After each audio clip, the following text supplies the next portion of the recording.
Seneca Nation, let's ride.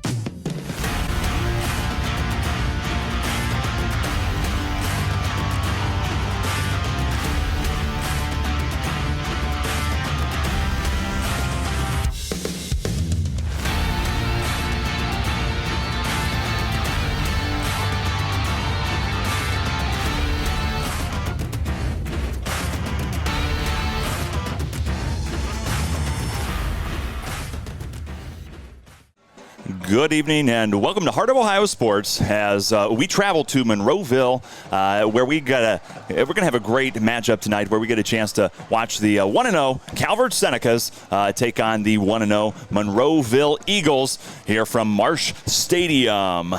Good evening. My name's Dominic Helmstetter. Sitting beside me, none other than Zach the Man himself. How you doing, man? I'm good. Zach Dillon here on the call, and it's going to be a fantastic game, I think. Last week, both teams coming off of wins in different fashions. We'll cover Calvert first, led by Steve Reeser, 1-0 Senecas last week. A pretty exciting game at Mohawk, 14-12, a defensive battle as you see the Eagles run onto the field with that big block M. Again, an OPI call overturned a would-be touchdown in the final seconds of the game there. Carter Wolf named player of the game. Jacob Brombach, 2 touchdowns again in the contest last week. Monroeville, on the other hand, 1-0. They won versus Lakota 27-7 there. Evan Benford, the quarterback, 3 total touchdowns, 157 yards on the ground. Again, Landon Rader, 115 rushing, another touchdown there. Landon Hirschheiser, couple sacks, and Isaac Klingman, 13 total tackles in that one. Should be an excellent matchup tonight. Again, both teams coming in undefeated, which is great news there. But Calvert, they've had some real success here as of late. Of course, we saw them kind of miss out in the playoffs last year, going up against a very difficult Lima Central Catholic team. But just a little history lesson for you here. Last time these two teams squared down, Calvert, they were able to pick up a big-time victory in Tiffin, Ohio, and it was 35-8. So if history repeats itself tonight, Zach, Calvert's going to walk away 2-0. Not if Tyler Nestor, the head coach of Monroeville, has anything to say. Calvert will be receiving the kick. Yeah, Monroeville, they deferred the coin toss there moments ago, and Calvert, they're like, hey, we'll take the ball first and show off our offense here. Of course, offense led by the 3-headed monster that Harry Schultz has surrounded himself with.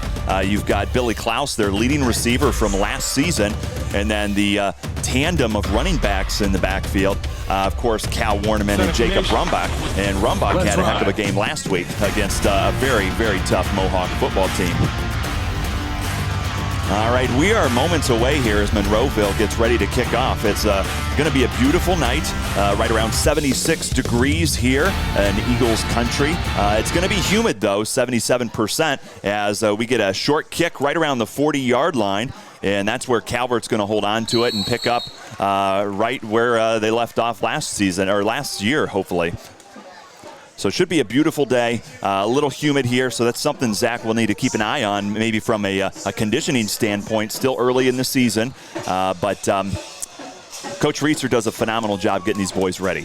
I remember back in my playing day, I mean, these early season matchups, you're still in August, early September. It can be brutal, especially when it's humid like this, when it's hot out, especially on your big boys, your offensive, defensive linemen. So that conditioning needs to be top tier to keep everybody healthy in this one. And here we go. First look at the offense for us this season here on the X-Stream is pitches it to Warneman, who scats out to the right, evades a tackler, gets enough for a first down, drops it on the ground. I think they're going to call him down. No, they're giving it to the Eagles. Fumble. Warneman fumbles it, and the Eagles pick it up and get the ball back. Looks like Evan Benfer, also their quarterback, may have scooped that one up right around midfield. Big mistake for Cal Warnament. Yeah, we just saw in the replay there. Again, great job by the defense attacking the ball when you have your man wrapped up. And I would think ball security should be an important thing here. We've gotten a couple of inches of rain overnight, so the field conditions a little soft, but not the way you want to start off this football game. So here we go, and they're going to toss it out and pick up about 5 yards on the play, and it's number 18, Derek Ackerman, with the reception. Monroeville did not throw the ball too much. I think they had 30 yards or so in the air last week. Yeah. Again, this is a ground and pound wing T offense from what we've seen.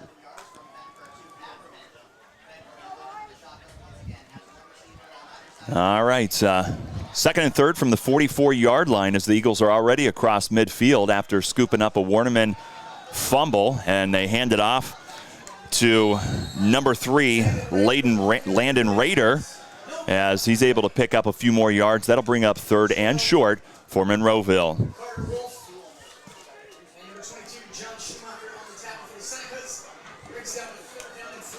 Rader last week, again, 115 on the ground, a touchdown. Second on the team in rushing to the quarterback, Benfer. Here we go. Benfer looking to throw, keeps it right up the middle, has enough for a first down and more as he's tackled by a bevy of white jerseys right around the 32-yard line. Yeah, really well executed quarterback draw there. Again, you're faking the pass. You're telling your offensive lineman, all right, let's push this out to the sides. Let's let it all wash away. Yeah, and it was Ackerman who had the reception earlier, who he kind of pump faked to, and that caught the Calvert Senecas on their heels. Here we go. And it's going to be Benfer again off to the left side for a short gain. Big hit from who else? Jacob Brombach. Again, all over the field, offensively, defensively, last season. One of the key players. Now he's entering got a senior season, I believe. Senior year. Yeah, one of the leaders on their football team, two-way star, really helps give them a jolt on both sides when they need it, and you can see it there with a tackle like that. So here we go. They're going to hand it off, and it's going to be number 23, Connor Boris, who takes it off to the left side, and it's going to bring up third and long for the Eagles. Yeah, read option right there. Quarterback is eyeing that left defensive end, Connor Moyer. Yeah, it'll be interesting, Zach, to see if the Eagles look to air it out with a slightly longer distance to go to get the first down. Of course, they had success there, so keep an eye on Ackerman at the bottom of your screen. He seems to be the go-to receiver, but we'll see if they continue to ground and pound. There he goes, tosses it. Oh, had his tight end, hit him right off the hands, incomplete. That'll bring up fourth down for the Eagles. Number 2, Levi Stegman, the intended receiver, wide open right in the heart of that Calvert defense, but unable to bring it in. Missed opportunity there, Zach. Yeah, you had the first down. Just a drop that's maybe a focus drop. You know you're catching a pass over the middle. Yeah, it's 4th and 6 from the 28-yard line here, and the Eagles electing to go for it here. And gonna quarterback keeper as Benfer looks for some space on the right side, but nowhere to go for him as Calvert's able to stop him and get the football back. Great team tackling by the Calvert defense, and now they give the ball back to the offense, and hopefully they can make up for the mistake that they had on that first drive. Great job there by Cameron Bagnett. He blew up the interior of that play, right? You're running 2 guards pulling to the right side. He got in there, quick first step, and blew things up in the backfield. Here we go, 1st and 10 from the 28-yard line for the Senecas here. And it's going to be Schultz, fakes it to Rombach, looking to pass it. He's got a man open, incomplete as he overthrows the intended receiver, Jamison Godfrey. Of course, last year's leading receiver, Billy Klaus, also in the area. So that'll bring up 2nd and long for Calvert. Both receivers had a step there. That's a tough throw to make. Tonight's football action in Monroeville is brought to you by Your Legacy Federal Credit Union, Buckeye It, Ex-Carre Mexican Restaurant, Hope and Fostoria, First National Bank of Sycamore, UIS Insurance, Steinmetz Signs and Graphic Inc., Lee's Floor Covering, Little Hugo's, 5-star maintenance, Duh Wraps as Rombach takes it off to the right side. He's got some space across midfield, still going 40, 30, gets away from 2 tacklers, and he's going to be taken down right at the end zone, just short. Rombach with a huge run as he makes up for everything that happened on that last drive. He does. Rombach, again, he's a big boy, hard to take down. He's also really fast. Once he found the edge, he was gone. Yeah, I think one of our sponsors, Burns Electric, they like the juice that he brought with that one. Also, Circle H Tire, Bench Warmers, Restaurant and Delivery, Sarah Risen, Century 21, Bolton Realty, and the Pit Stop as Rombach takes a stop just short of the end zone. Flag on the field. We'll see what this one's for.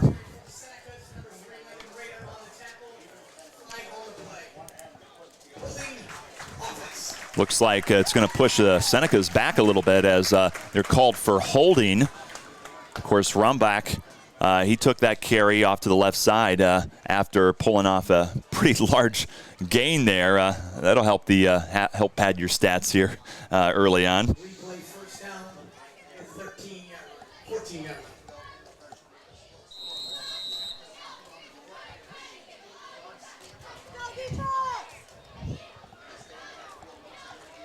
All right, so replay first down here, and Calvert's at the 14-yard line, and looks like an official timeout. Yep, doing a scoreboard check there, so looks like we're back in business. Right around 8:12 here in the first quarter from Marsh Field in Monroeville. 0-0 as Schultz tosses it out. He's got his man, number 12, Carter Wolf. Touchdown, Calvert. A Seneca's touchdown right there. Your player of the game last week, Carter Wolf, catches that bubble screen on the right side. Had the numbers, had the blockers. And that's a situation where you let your athletes make athletic plays. So touchdown for the Senecas as they score first tonight. And we'll see how they turn this, if they can get this PAT up and going. But that's the type of momentum shift that they really needed after fumbling it away on the first drive. PAT is up. It's good. So the Senecas, they've got a 7-0 lead over the hometown Eagles.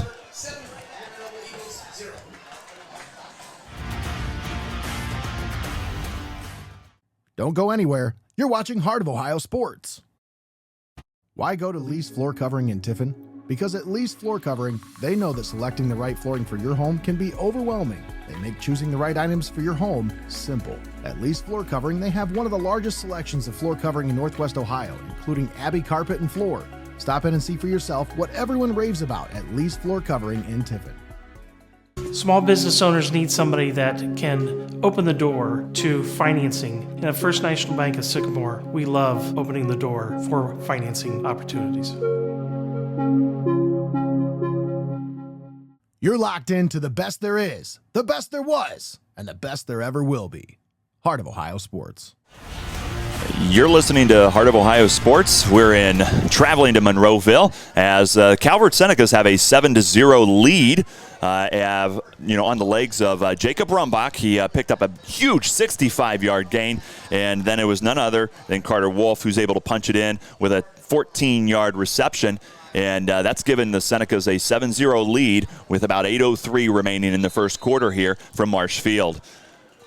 Of course, tonight's game brought to you by Ex-Carre Mexican Restaurant. It's a staple of the Tiffin community. Stop in, check out their new look menu, some delicious new items that you just have to try for yourself. Gather your friends, get some queso. You deserve it. treat yourself to the best that Ex-Curry Mexican Restaurant has, and it's located down in the Tiffin Mall, right in the heart of all of economic action. Also, our pregame sponsor. That was our pregame show.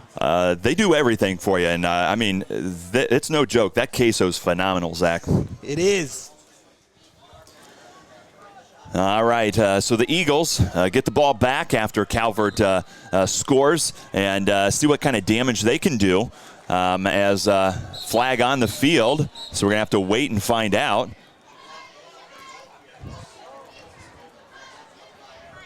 All right, looks like it's going to be on Monroeville, as that's going to push them back. And I assume they're going to restart first down with a slightly longer distance to go.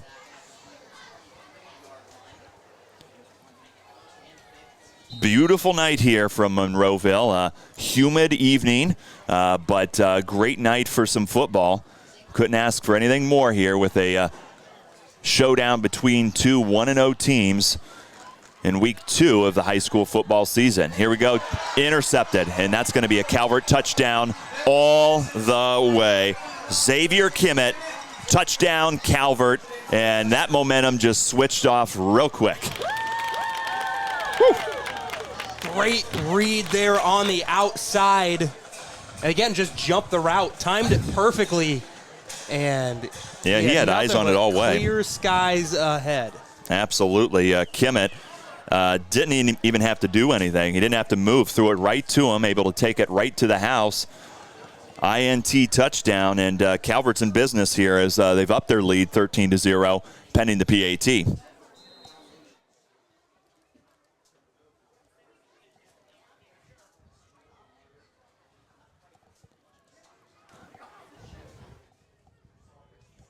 And PAT there up and good. That's going to give Calvert a 14-0 lead. And look at that Seneca go on the other side of the field. Calvert's looking good right now. This is the exact start Coach Reeser is looking for. Again, you had that first drive with the fumble. Yeah, and we were even talking in pregame. Star of the game last year had to be that, or last week against Mohawk had to be the Calvert defense as they held up against a really difficult Mohawk offense. And here you have it again, third possession of the evening, and they've already put points up on the board. So defense has come ready to play this season as they're off to a solid start in week 2. And this is the expectation, I think, for Tiffin Calvert. Coming into this season, they have a lot of experience, especially their skill players. They've returned, I believe, 3 of 5 offensive linemen.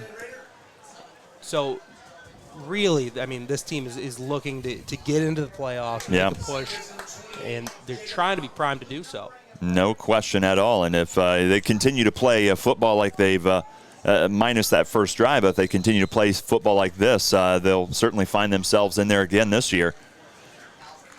So here we go. Rumbach, again, do-it-all football player, low line drive kick, and that's going to be picked up by number 5, Blake Schaub, as he's going to be tackled right around that 35-yard marker. And Eagles, they're going to have a chance to come back out and get a little redemption.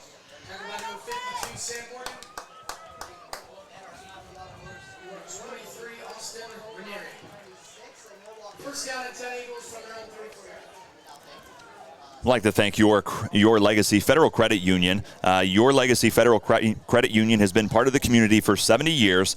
They're a member-driven financial cooperative and are delighted to provide a personal touch to an often impersonal industry with a focus on respect and member satisfaction while caring for your financial needs. Make sure you stop at Your Legacy, located at 25 Schaefer Park Drive in Tiffin, Ohio. Your community, your legacy, federally insured, NCUA.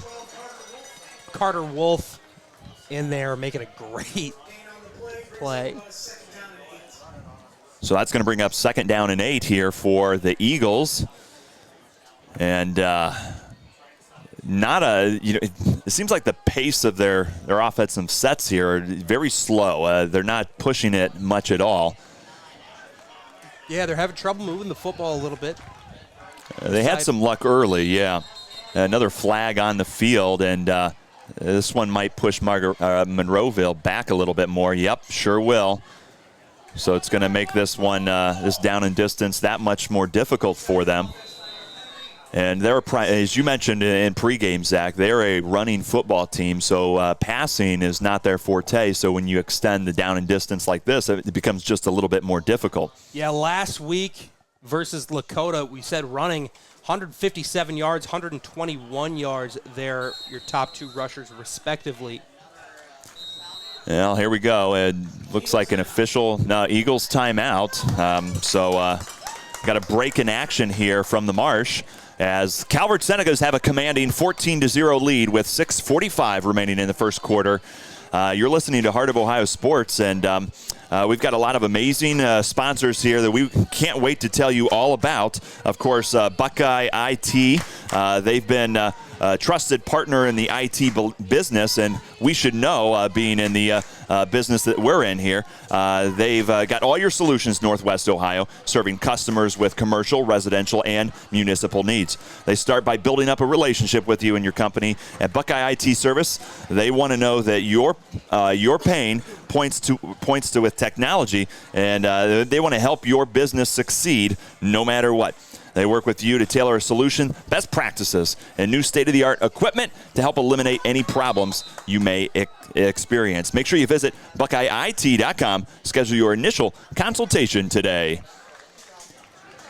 2nd and 13 for the Eagles, as you've got Benfer off to the right side, going to be taken down after a short gain. Of course, Monroeville, they called a timeout, try to get the things back together, but right now they're staring down the barrel of a 3rd and 13 from the 31-yard line.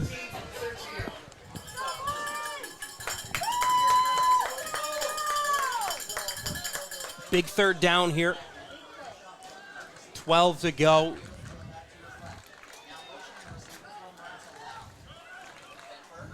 Here we go. Benford rolling to his left, looking deep. He's got a man as he tosses it up. Overthrow, incomplete. That'll bring up a long 4th down, and we might see the first of the punting team for the Eagles.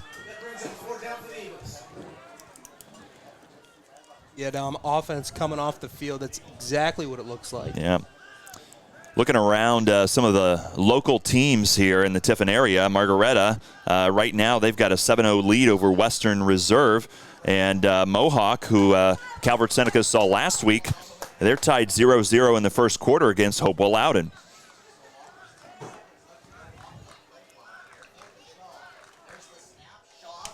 All right, punt is up and gone. Flag on the ground as Warneman made contact with the punter, and the Senecas are able to pick it up and make it close to midfield, but we'll see what this flag does. Again, after Warneman made a little contact with that punter, that's not the type of thing that you want on special teams. Well, let me tell you, it was a great job by Schaub there, the punter, because that contact wasn't while he was kicking the ball, wasn't while he was in the air. It kind of landed onto him. Yeah, it looks like that's going to help the Eagles out here, and see what happens. Maybe it's some yardage, or yeah, it looks like some yardage. Yeah, that should be enough for a first down here, is from what it looks like here in the booth. So it looks like the Eagles are gifted a first down because of another mistake by Warneman here, this time on special teams. It'll be 1st and 10 from Monroeville, right around midfield, and see what the Senecas can do here to bounce back on defense and try to hold the Eagles right where they're at. All right, here we go, and we've got toss to the right, pitch to the right, Connor Boris. He's got some space. He's going to be drugged down by Rumbach right around the 30-yard line. Huge gain for the Eagles as they pick up a first down, and that's the kind of life that they needed after getting a gift earlier. That interference looking huge right now because they're 30 yards away from punching it in and making this a one-score game. That run was made possible by Hershiser on the outside here. And pass and catch, and it's going to be Hershiser, as you just mentioned, who picks it up for 3 yards. But yeah, getting back to that run, it was the outside blocking from the receiver position here, the short side of the field.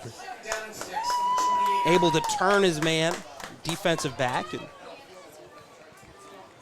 that got his tailback the outside. Yeah, Hershiser doing it all here, blocking, catching, and that's exactly what they need, as they've got a 2nd and 7 from the 28-yard line here, and they've got the Senecas on their heels.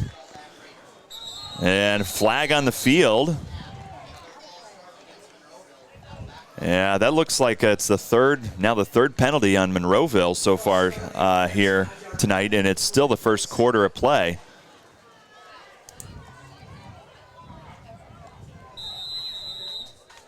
It's early on in the season. Sometimes there are chemistry problems, getting back into the swing of things. And they had to take a timeout earlier on this drive because of communication issues, so hopefully that's not something that continues. Well, here we go, 2nd and 12 after the penalty on the Eagles, as they hope to keep this drive alive. And it's going to be Benfer. Rolls out to his right. He's still moving, looking, tosses it, incomplete, no good. That's going to be number 7, Ben Seitz, the intended receiver. Yeah, Warnament almost had him in the backfield. Punched the ground in frustration because he's had a tough start to tonight's contest.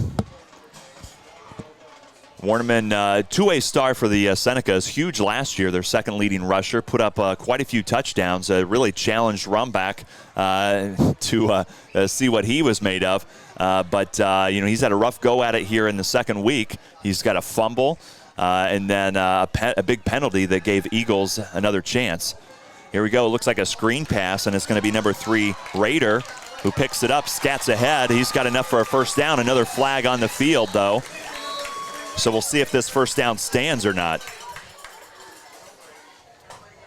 Like you said, a screen pass, you set up like you're dropping back and then dump it off to the running back. We're going to get a holding it looks call. like it's on the Eagles. Yeah, that's going to take it back. A beautiful screen pass negated by holding.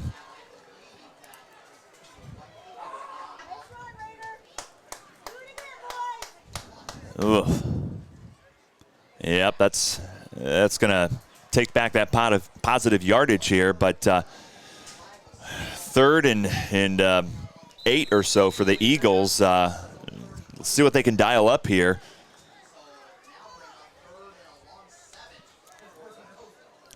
Calling a screenplay is you have to do it at the opportune time, right? Yeah. It's so much process, so much setup. You have to sell it. So when it works but gets called back for a penalty, that really hurts. Yeah, it's difficult.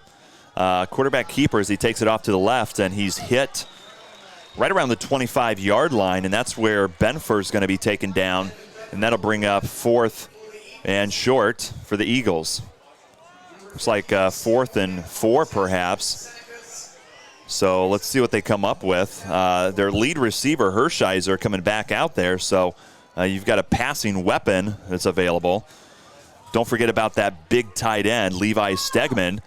We've seen him get involved in the passing game too. So let's see what we've got. 4th and 4 for the Eagles. Knocking on the door here from the 24 as they hand it off to Raider. And Raider still working his way up close to that first down marker. Going to be short though, and the Senecas going to get the football back. Let's take a look at that big hit we're going to see here. Left side of your screen. Flying in. Jacob Rombach. And Rombach, he's just all over the field, Zach. He is. Offensive, defensive. We've said it before. We're going to continue to say it again for the rest of the season. He's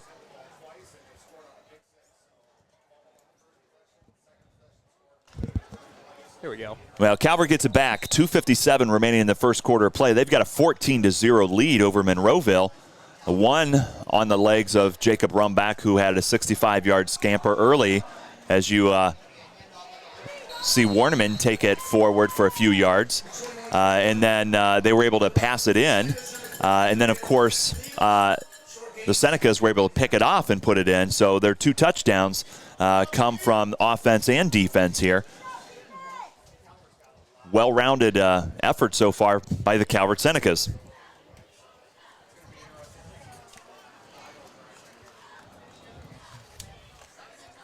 So Warneman got the first carry. He's alone in the backfield with Schultz. And it looks like Rombach's at the top of the screen. So you want to keep an eye on him as, nope, not Rombach that gets it here. Looks like it's going to be number 22 who's decked. And that's John Schumacher with the reception as he picks up the solid gain. Takes a hard hit there at the end of play. Schumacher, of course, see a lot of him on defense as he's one of those linebackers that just, he's all over the field. So it's fun to see him out here on offense, getting involved in the game plan.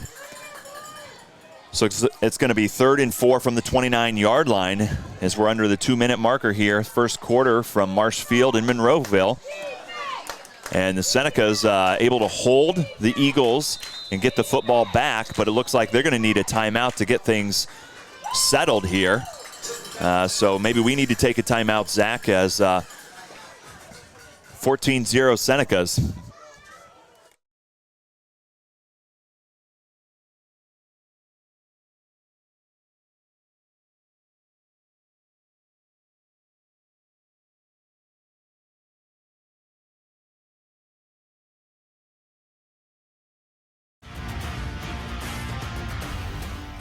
You're watching high school football on Heart of Ohio Sports. For high school students, this can be a fun time of year. Prom, graduation, summer vacations, etc. Sometimes students will attend parties that permit underage drinking. There are serious legal consequences and liability issues for parents who serve alcohol to underage students. This could include fines, lawsuits, and even jail time. Parents can be held responsible for underage drinking, even if they're not home when it happens. The best gift you can give your child is to be their parent, not their friend. Don't be a party to teenage drinking. Parents who host lose the most.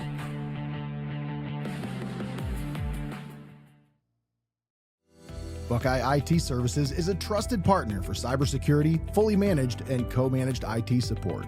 Municipalities, financial organizations, and mature businesses turn to them to eliminate IT stress and enable growth. Visit BuckeyeIT.com today to start your partnership. And welcome back to Marsh Field as Calvert, coming back from a timeout, hands it off to Jacob Rumbach, who carries about 4 defenders with him as he powers forward. First down, Calvert, and move those chains. That was all hard work there by Rumbach and the offensive line as they just willed their way forward for that first down.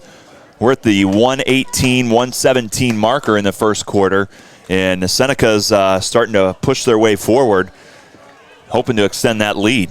Taking a look at Calvert last week versus Mohawk, passing 130 yards, rushing. Saw it there on the ground. Rumbach off to the right side, hit once, gets away.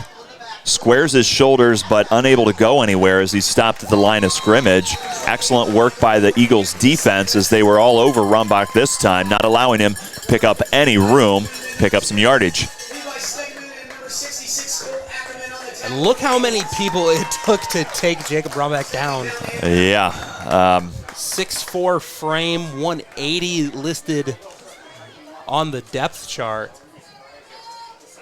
Yeah, and, you know, with this year, he'll be a 3-year letterman, so he's got a lot of experience on the varsity football field as well, and kind of shows there by the attention they've got to give him. So 2nd and 9 from the 35-yard line. High snap over Schultz's head. He just sits on it. Smart move here as the clock is ticking down.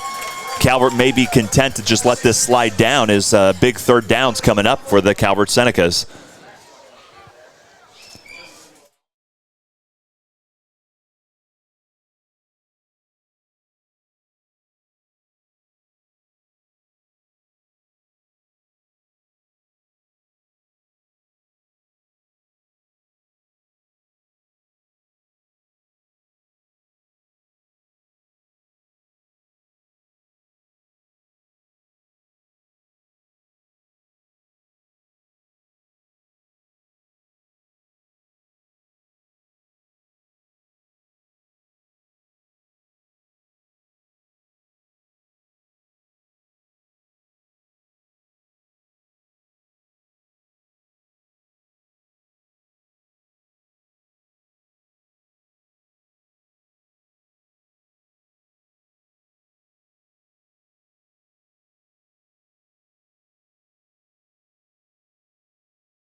You're listening, you're watching Heart of Ohio Sports here from Monroeville at Marsh Stadium. Calvert Senecas, they've got a 14-0 lead over the hometown Eagles, and they've got a big 3rd and 25 coming up from the 20-yard line. Of course, that end of first quarter came in very handy as they needed to recoup as a high snap over Harry Schultz's head really pushed them back and is going to force them to dial something up here.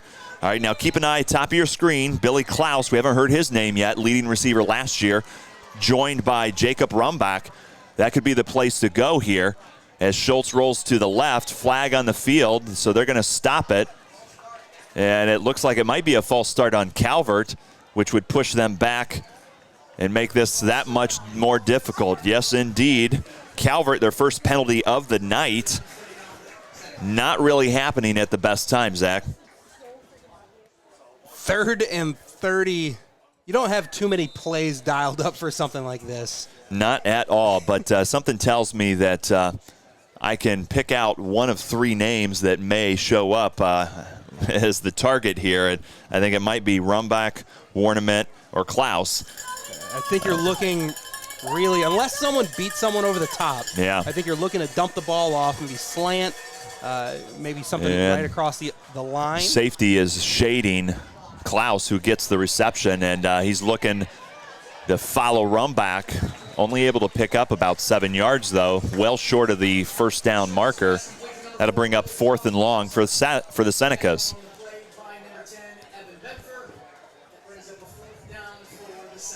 Good defensive stop by Monroeville. Yeah, they had an extra defender on that side of the field as the playmakers were over there, and really paid off for the Eagles as they're able to stop any sort of momentum. And Calvert's going to be forced to kick it back to Monroeville, where the Eagles hope to put some points up on the board. Rumbach kicks it away right out of bounds around the 40-yard line, and it looks like that's where the Eagles are going to pick up.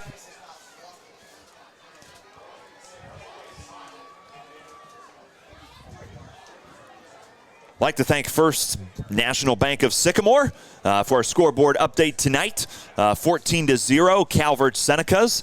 Have been playing some solid football, both sides putting up touchdowns so far tonight. And they're looking to keep up some defensive dominance here as they've got to hold the Eagles at bay.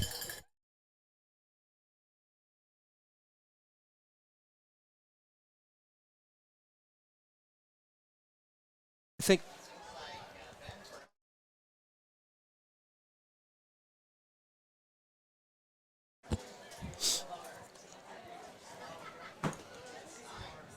looking around the league, next week we'll be at Seneca East, have a chance to see Monroeville square down against the Tigers. Right now, Gibsonburg has a 6-0 lead over the Seneca East Tigers, and that looks like it's going to be just a heck of a matchup. Both teams solid all around, so can't wait to get down there to Attica, see some good old-fashioned football. All right, so the Eagles, they're going to take over here, 1st and 10 from the 44-yard line, and they're going to hand it off, and it's going to be nothing for Rader as he's tackled and taken down for a loss in the play. great team defense there. Rombach,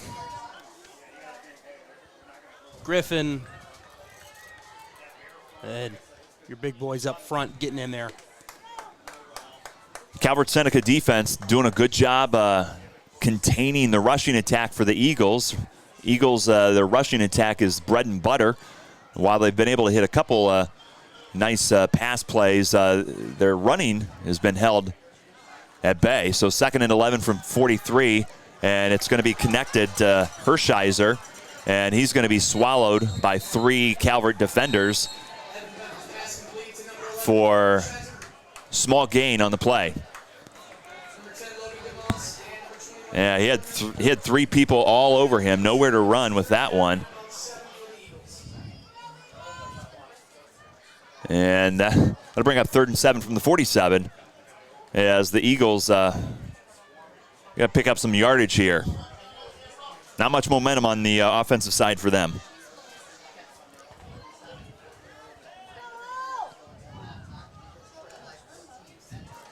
All right, here we go. Hurry up, right up to the line here as Benfer gets the snap, rolls to his right, looks to toss it. High throw, incomplete. That'll bring up 4th down for the Eagles.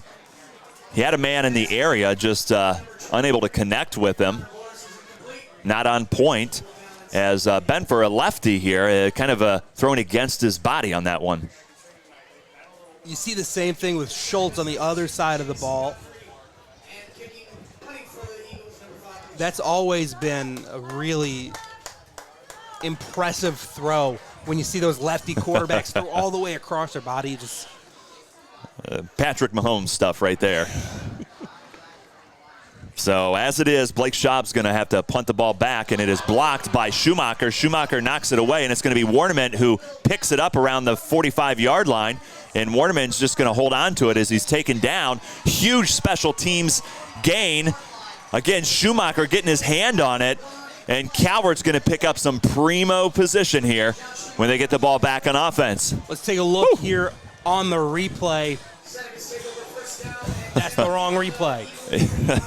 But regardless, like we you were said, so spellbound. Schumacher was able to breeze right past the protectors there in the backfield. Excellent job getting his hand out, avoiding contact with the punter, knocking it away, enabling Warnerman to be able to pick it up. And Calvert's got great field position as a result of that solid special teams play. So it'll be 1st and 10 from the 45-yard line as Schultz looks to toss it.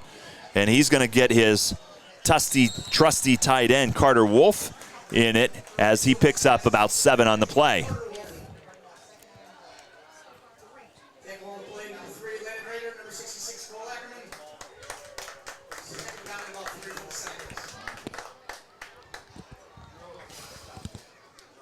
Let me tell you, Dom, it is great to be back. Football, shaking the rust off, getting back in front of people. Again, there is nothing like the Friday night lights and small-town football atmosphere. No question. Schultz looking deep to Klaus. Klaus has got a step on the man. Oh, and he had his man. Klaus did a phenomenal job. He juked the defender, had at least 5 yards on him, but Schultz unable to connect as he overthrows Klaus, and that could have been a huge play for the Senecas. All right, our replay's going through the things right now. It's feeling it all. It's got to be the humidity, Zach. 77% humidity here in Monroeville. It's a toasty night. So it's got to be that right there. We got to blame it on something. It can't be us. Exactly. 3rd and 3 from the 38 for the Senecas as they hand it off to Warnerman off to the left side. He's going to power his way. 1st down and more as the Eagles tackle him inside the 30-yard line. And the Senecas got something going here.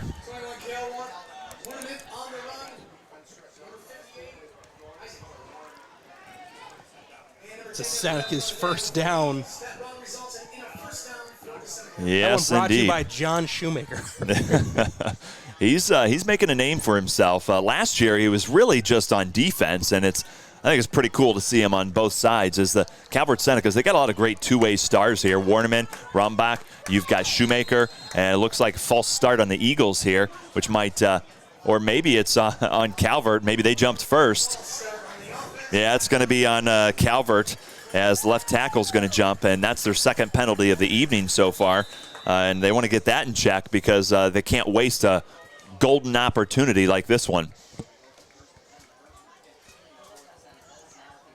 Have an injury on the field as Landon Hershiser laid a heavy hit on Schumacher, and he was slow to get up. It looks to be okay, which is good news for the Eagles. So Schumacher, nice little slant route there as he picks up some solid yardage now. It's going to be 2nd and 8. Hershiser, meanwhile, who laid the tackle on him, is coming out of the game, so he's going to get a breather. And we'll see what the Senecas can do as they've got 3 split out at the top of the screen. Schultz looking to pass all the way, bubble screen. And it's going to be number 2, Jamison Godfrey, who picks up a few yards. And he's going to be taken down just short of the 1st down marker. 3rd and short here for the Senecas as they're getting awfully close to that goal line. Eagles just hoping they can stand strong and keep them out. We'd like to take a second to apologize for any technical difficulties we're experiencing right now. Should be back online, should be good. Zach called up Buckeye IT. They helped us out. Good sponsor of Heart of Ohio Sports here. All right, 3rd and 5 from the 8-yard line here. See what the Senecas come up with. Schultz tosses it to Rumbach, who's got a lot of people in front of him, but it looks like he's pushed out of bounds. But first he picks up that first down. That'll bring up 1st and goal for the Senecas.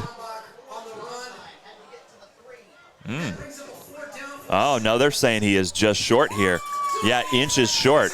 Now you can see the official pointing at the ground on the far sideline, far side of the field here, saying that Rumbach stepped out of bounds just short of the first down marker. So, of course, the Senecas are going to go for it here. It's 4th and inches, and they're 4 yards away from putting up another touchdown. Here we go. Schultz gives it to Rumbach. Touchdown, Calvert.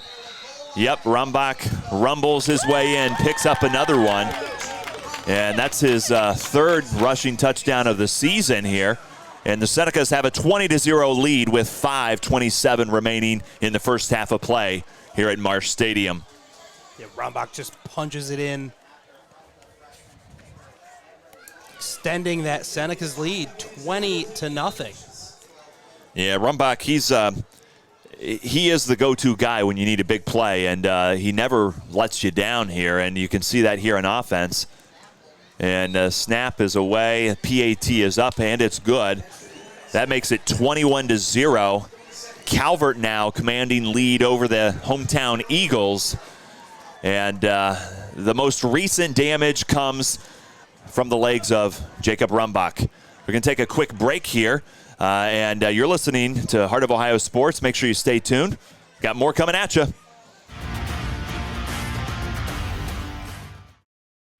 UIS Insurance and Investments, your hometown agency, providing a full range of insurance and financial services with a local touch. Contact your homegrown agent, Sam Schelt Palm, for a professional review today at 419-447-4242, extension 1132. At Heart of Ohio Sports, it's obvious. The first thing that comes to mind is sports. But we do a lot more than just cover live sporting events.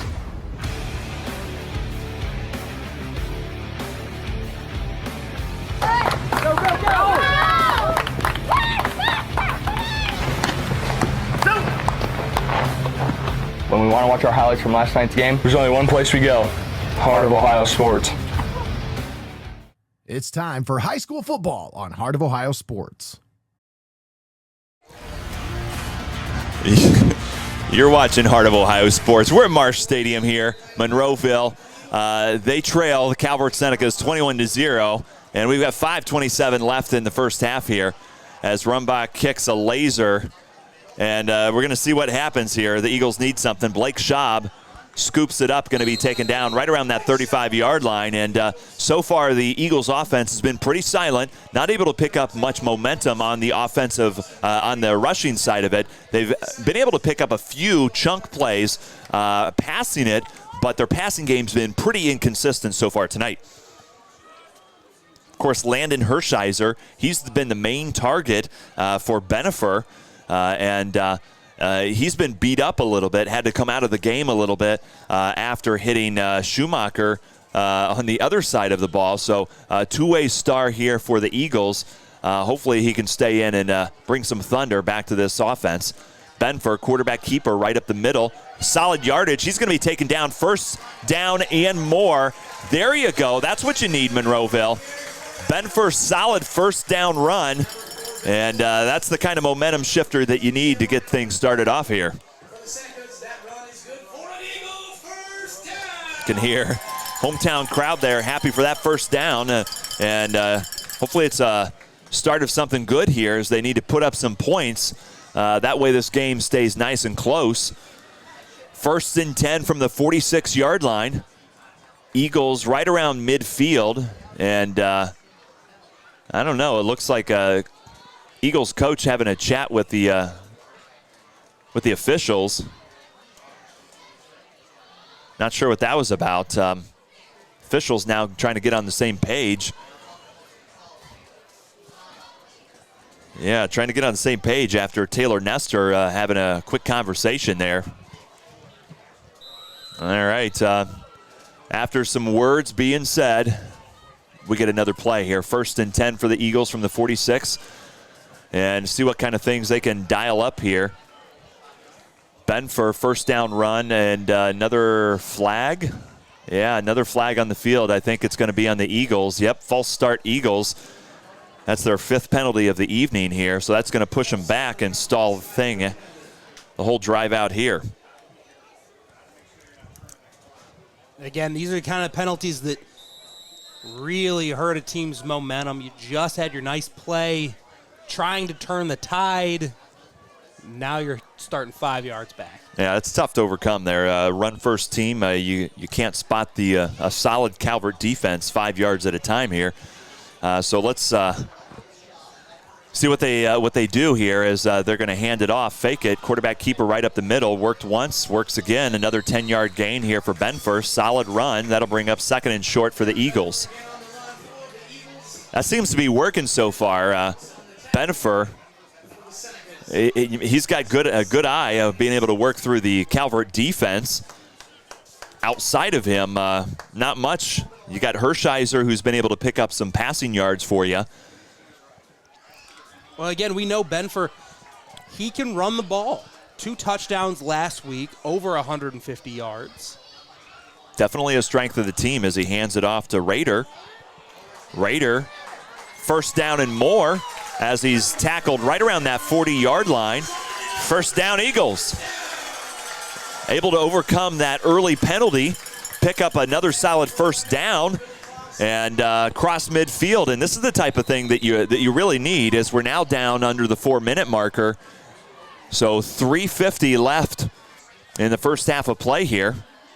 Make sure you stay tuned. We got our halftime show. We'll recap all of the first half of action here from March Stadium. Take a look around the area, see what kind of scores we've got in some local football play. And of course, we'll preview the second half all here at Heart of Ohio Sports. Benfer, deep pass. Oh, no. Flag on the field as the intended receiver, Blake Schaub, unable to bring it in. Let's see if they're calling it on the defense as it was number 81, Kimmett. Of course, Kimmett got the big pick 6 early in the first quarter. And it is on the Senecas as Kimmett's called for pass interference. And you could see Rumbach immediately walk over there, Zach, and give him some words of encouragement because clearly he's a big play defensive back, but not one of his finest moments. Again, he was out of position. That ball underthrown a little bit. Wide receiver came back to it. Again, the DB just got tied up. Yep. Nothing you can do there is, Schaub, he's 6'5", 198 pounds. So Kimmett, he's just a 5'10 defensive back. That's a hard matchup for him. One thing that I'm really impressed with right now is this Monroeville offensive line. They're really coming alive. Great pass pro, some good run blocking this drive. All right, Benfer, quarterback keeper again, right up the middle. He's going to be hit and taken down, but he picks up a few yards and that's a good thing. So it looks like it's going to be number 52, Sam Morgan, with the tackle. And it's the heart of that Seneca's defense. They've got to stay disciplined because Benfer has been able to dice them up a little bit here on this drive. Cameron Moyer did a good job of blowing things up. But again, the quarterback just sidestepped him. 2nd and 7 as Benfer rolls to his left. It looks like he might have to tuck it and run as Calvert defense coming right after him. And it's going to be Warneman who wraps him up behind the line for a sack. And that'll bring up 3rd and long. Yeah, good discipline by Warneman as he's stuck to his side of the field and would not let Benfer get away. Taking a look there. Again, you might want to just get rid of that ball. Looked like Benfer had time. Instead, he took a loss on the play. Almost 4 yards they lost on that one, Zach. So that's a great point there. He could have thrown it away and, lived have a shorter third down. Here we go. Benfer looking to pass all the way, and it's Schaub, the intended receiver, not on the same page at all. Schaub broke off the route looking for a quick hitch where Benfer threw it in the back of the end zone. A lot of times on that kind of play, it's a wide receiver option.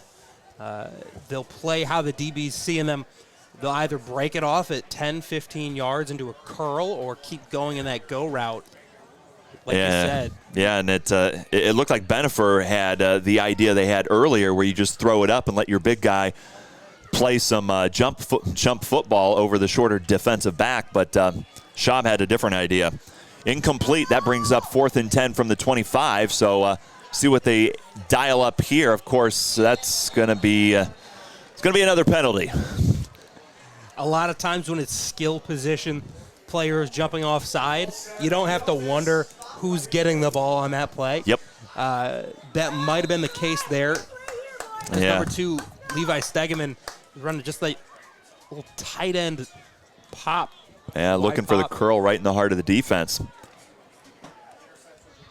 Yeah, that's gonna push back Monroeville, their 6th penalty of the evening here, and not at a good time as they had picked up some momentum here on this drive, right around that 2-minute marker remaining in the first half of play. Now it's 4th and 15 from the 30-yard line. Looks like we're gonna have a timeout down on the field as Monroeville needs to talk about it.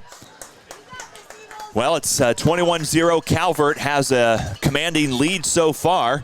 And Monroeville trying to get things together and put up some points of their own before halftime. Of course, a key point to keep in mind is Monroeville, they deferred, so they will get the football back first in the second half. So they're looking to try to get some points now, get the ball back in the second half. Hope to have a 14-point swing if they can convert here on 4th down. Looking around the area here, Seneca East, where we will be next week. Seneca East is playing Gibsonburg, and still a close game there.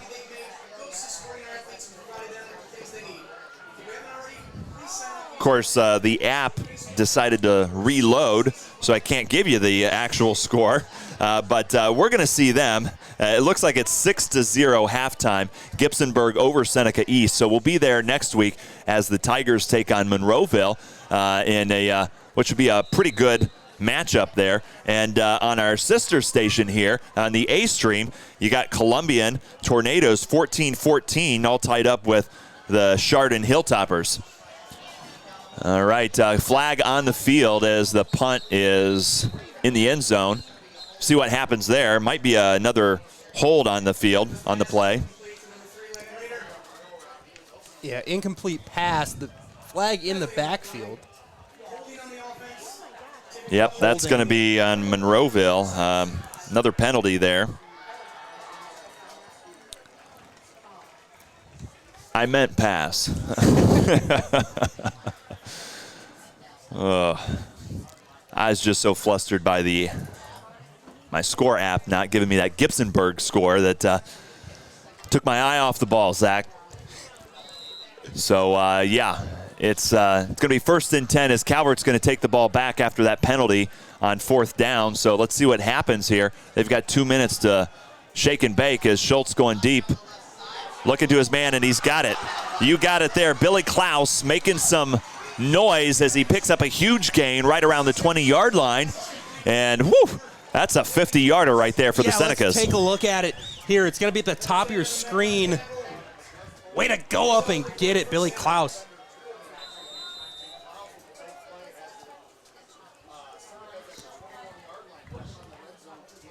So Billy Klaus coming up with a huge gain. And here we might have been worried about time being against them as Senecas had to march 70 yards in 2 minutes. Now they only have to march 20 yards in about a minute and a half. So right. Schultz looking to air it out again. Rumback at the corner of the end zone, going deep to him, overthrows. That'll be incomplete, but Rumback, the intended receiver, looked like there's just nowhere else to go with the football. Good defense by the Eagles as they covered up all the options, forcing Schultz to just throw it. Yeah, good defensive pressure. Had a rusher right in his face. Had to get rid of that ball. You bring up a great point about how that long pass really opens up the playbook now. You have a minute 24 to get 20 yards. And you got your two-headed monster in the backfield there, Rumbach and Warneman. Rumbach fakes it. Schultz keeps it. Flag on the field again. Schultz taken down at the line of scrimmage. Flag in the backfield. Been a lot of flags so far tonight. Zach, we've got 10 total penalties here in the first half between the two teams. This one looks like it's on the Senecas, as that will push them back. Their fourth penalty of the night, 11th overall between these two teams. We talked about the field conditions a little bit at the beginning of the game. A little wet, maybe a little moist. I don't know if that has something to do with it, but it got about 2 inches of rain here over the last 36 hours or so. I can't imagine that that's the reason there's so many penalties, but there's got to be something that has to give. So it'll be 2nd and 25 from the 36-yard line here. Schultz looking to pass, got a little pressure, dumps it off to Warneman. Flag on the field again as Warneman's taken down almost instantly after catching the football. Let's take a look at this flag again here.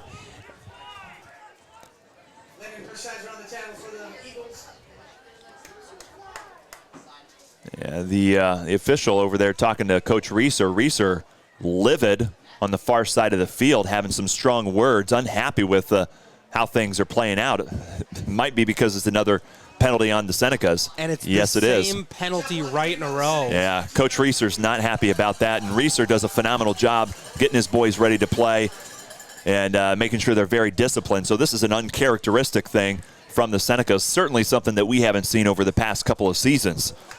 And again, this is...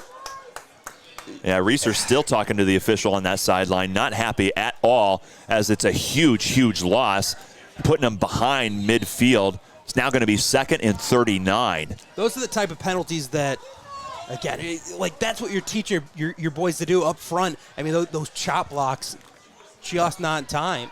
All right, it's going to be Warneman off to the right side who's running it. Jumps over one defender, taken down, another flag on the field.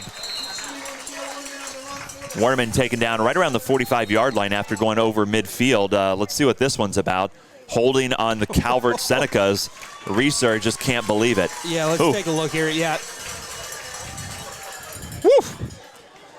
That's the way to stall it out here. So 3 penalties in the matter of about 15 seconds here on the Senecas. It'll be declined, it looks like. So that'll bring up 3rd down. 3rd and long still. 3rd and 39. That's with the declined penalty, Zach. So a timeout, Calvert, as they just need to reset here after a series of penalties in the matter of 15 seconds. Eagles got to be feeling pretty good about that because there's no way that the Senecas can pick up any kind of momentum if they can't get out of their own way. Yeah, they called that illegal block penalty twice in a row on practically the exact same call. Again, your big boys up front. Kind of a chop block. Yeah. Going down to the ground, below the knees. That gets called back to back. Again, you're taught to do that. You just need to get it done a little quicker. And we talked about the humidity here. I don't know if that's starting to have a toll on some of the bodies there in the trenches, but we're about 1 minute, 12 seconds away from halftime, so perhaps hydrate, relax a little bit here at halftime, get your legs back under you, come back second half. Now, Monroeville, they'll get the ball in the second half, so it'll come up to the Calvert defense when we get there. Again, make sure you stay tuned here. Heart of Ohio Sports. We'll have our halftime show coming up here momentarily as we'll review all of tonight's action. Take a look around the county, see what kind of football scores we can drum up. And, of course, just talk what kind of things we might see here in tonight's game. Klaus, pitch catch. Meanwhile, stiff arm defender plows his way forward to the 30-yard line. Clock still moving here as Seneca's quick to the line. Looks like there might be a timeout on the field. Yep, Eagles going to take a timeout as it's going to bring up a 4th and 14 or so for the Senecas. Yeah, if you're Monroeville, you want to make sure that the Senecas stay out of the end zone, and the best way to do that is to stop them right here on this down and distance.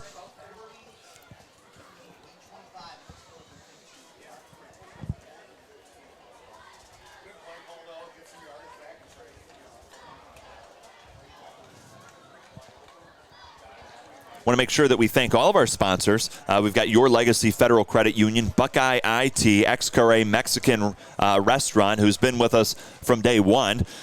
We've got Hope in Fostoria, First National Bank of Sycamore, UIS Insurance, Steinmetz Signs and Graphic Ink, Lee's Floor Covering, Little Hugo's, phenomenal ice cream there, 5-Star Maintenance, DeRaps, Klaus Electric, Fiesel's Frame and Collision, Webster's Industry, Burns Electric, Circle H Tire, Benchwarmers Restaurant, Sarah Risen Realty, and the Pit Stop, all on our Heart of Ohio sports team. Thank you very much for all of your support. Here we go. Schultz looking deep. Klaus, the intended receiver, see if he can pull it away. Defense knocks it away. Incomplete. Eagles get it back with 59 seconds left in the first half. Let's take a look at this defensive positioning here. Good job by the Eagles. Great coverage. Yeah, Klaus, on the outside. Dangerous receiver from all parts of the field. Double teamed, and Eagles were ready for it. So let's see what looks like. There's a flag on the far end of the field. Reeser still chewing the ear of the official. I think it's on him now. Really upset by the series of calls and then perhaps a no call here in the end zone. Yeah, Reeser is just not letting it go, pointing at the same location that the earlier penalties were and just yelling at the top of his lungs. You can hear a faint sound from Reeser on the opposite side of the field, and we're up in the press box. You saw there the replay. Top of your screen. Yeah, he's walking circles around these two officials as he just keeps flapping his jaw. Really, really unhappy. And you know, Coach Reeser, we've had an opportunity to talk to him several times, and it's really got to be something to set him off, as he's a pretty mild-mannered guy. Not now, though. Oh, I guess he's got his headset on. I guess he said his piece, and he's trying to walk it off, although yeah, officials are saying reset the clock, 52. So they picked the flag up. Is that what happened? Well, so that's a sideline warning. Okay. Was issued. Yeah, no doubt. Got his money's worth on that one. So 1st and 10 from the 30 for the Eagles as they're airing it out. And you've got Schaub, the big guy, gets it. There he goes. This time they're able to connect, dialing it up, taken down at the 35-yard line. Got to keep moving, 35 seconds. Or 45 seconds. Here. Yeah, as soon as they spot that ball, the clock's going to keep moving. Schaub, tremendous grab as he's got two defenders around him. And here we go. Clock's moving now. That was a really impressive. Yeah, Benfer looks to pass it again. I didn't see it. Did he get it? He got it, yep. And it's going to be Schaub again, picking up some more yardage. Looks like he got out of bounds, stops the clock at 35 seconds. And Eagles are dialing up some solid pass plays here. Schaub, go-to guy so far on this drive. 2 huge gains, giving the Eagles prime position, 1st and 10 from the 25. And after a good defensive stop, they need some points here. And here we go. Benfer rolling to his right, got another man. And it's going to be number 23, Connor Borres, with the reception. And, where did this Eagles offense come from? This is electric. They're moving the ball really, really well, dink and dunk. Yeah. And they're quick on the ball here as Benfer throws it. Looks like number 18, Derek Ackerman, and he's going to be pushed out of bounds. Another first down for the Eagles. This hurry-up offense suits them well, Zach. Flag on the field. Oh, boy, Coach Reeser is yelling again. Oh, my. Looks like unsportsmanlike on Calvert. I imagine Reeser's going to take credit for that one. Yeah, look at him. He's really yelling at the official. He's seeing something that he clearly does not like because he's not letting it go. Somebody might want to tell him to just take a step back. Otherwise, Eagles might get some free points out of this one. Yeah, he is really, really upset. I'm not sure what sparked it on this one, but he's not letting it go, Zach. Yeah, Reeser just off your screen to the right side. Livid. Whew. He's got his hands up there, and he's really he's not letting it. He's not dropping it here. So 1st and 10 from the, well, it's going to be 1st and goal as because of that unsportsmanlike penalty, Eagles got it on the 5-yard line. So 1st and goal for the Eagles as they're hoping to punch it in and get some points before half. And tosses it up to Schaub. Schaub got it. Touchdown, Eagles. There you have it. Passing plays all the way. Schaub able to bring it in. Huge touchdown for the Eagles. And they get their first points up on the board right before halftime. Yeah, great job. We'll look at the replay here. One-on-one on the outside. You get your big boy up there. He makes a play with the defense all over him. And that's a great way to go into this half. I mean, you put together, I think, the best drive of the night for either team. Absolutely, and it was pass all the way. And Benfer able to connect every single way. I think it was a perfect 5 for 5 on that one. And, they looked really crisp. PAT going to be up and good, so now the Eagles are able to cut the lead down 21-7. It's 21-7 here from Marsh Field. Calvert Seneca still have a lead as we've got about 20 seconds before halftime. Wow, Schaub is, all right, so Schaub is, he's a big individual, and clearly the coaches saw something upstairs and exploited the mismatch that they had with that 6-inch difference. And Schaub is just, he used his body every step of the way and paid off huge for the Eagles as they get that touchdown, and they get the ball back too in the second half. Again, we have our sponsors on screen. Can't thank them enough. Exactly. Yeah, Your Legacy, Buckeye IT, X-Corray, Hope in Fostoria, First National Bank, UIS Insurance, Steinmetz Signs and Graphic Inc., Lee's Floor Covering, Little Hugo's, 5-Star Maintenance, DeRaps, Klaus Electric, Fiesel's Frame and Collision, Webster Industries, Burns Electric, Circle H Tire, Benchwarmers Restaurant, Sarah Risen, Century 21 Bolte Realty, and the Pit Stop. Thank you very much for making this broadcast possible.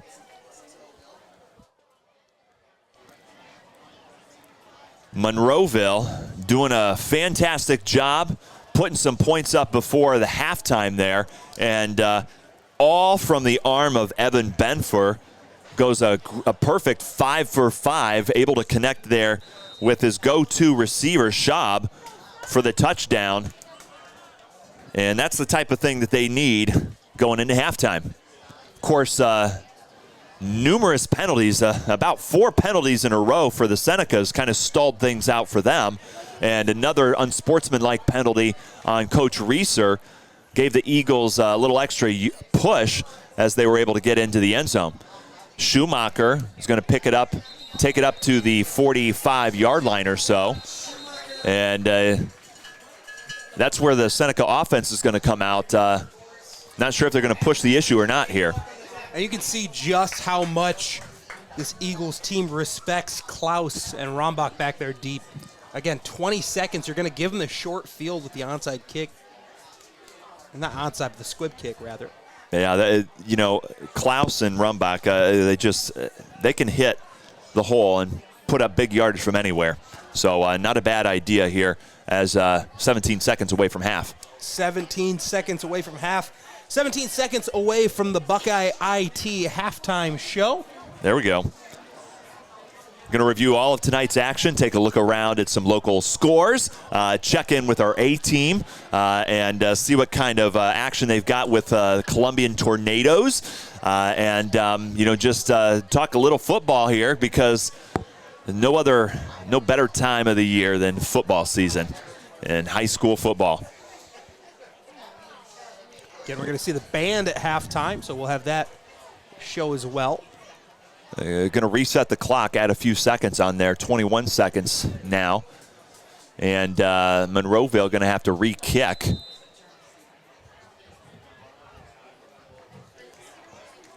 So do it all over again and see what happens.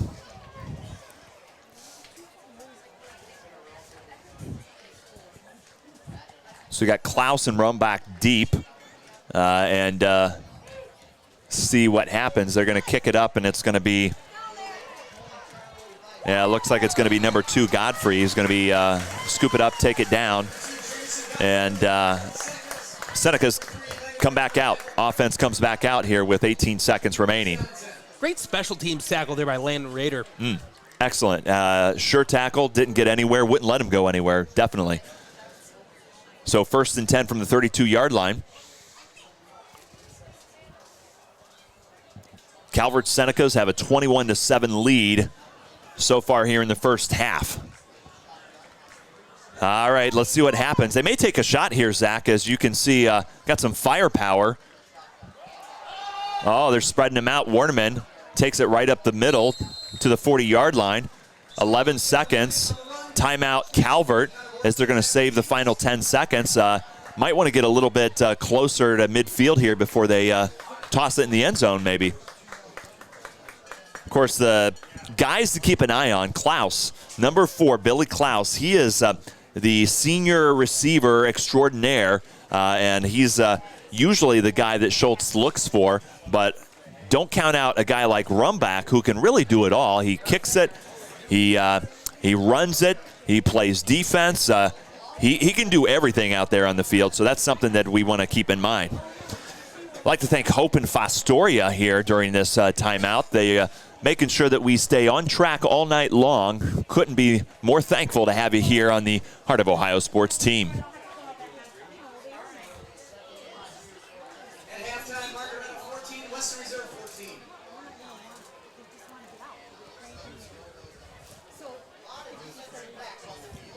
14. All right, so the Eagles looks like taking some beef off the field and getting some extra bodies back. Bracing for the Calverts to throw it around. So let's see what happens. Calvert has 4 spread out wide here. Schultz, shotgun all the way, looking to throw it. He's got some time. He hits Schumacher. Schumacher at the 45, runs out of bounds with about 3 seconds remaining in the first half. And that should give the Senecas at least one more try if they want it. Good job getting out of bounds. This ball going to be placed just shy of midfield. And we've seen Schultz been able to connect. He connected with Klaus earlier on a 50-yarder, so this is definitely within the realm of what their offense can achieve. So let's see what they've got as, you've got 3 Eagles back deep, 3 safeties back deep, and you've got, you've got 4 linebackers back. Not a lot of people on the line there, so Schultz looking to pass, throws it out of bounds, and that should be it here in the first half of play. Your Calvert Senecas 21-7 over the hometown Eagles.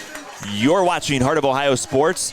Halftime here from Marshfield. We'll be right back as we review all the play, and can't wait to talk to you. UIS Insurance and Investments, your hometown agency, providing a full range of insurance and financial services with a local touch. Contact your homegrown agent, Sam Schelt Palm, for a professional review today at 419-447-4242, extension 1132. At Heart of Ohio Sports, it's obvious. The first thing that comes to mind is sports. But we do a lot more than just cover live sporting events.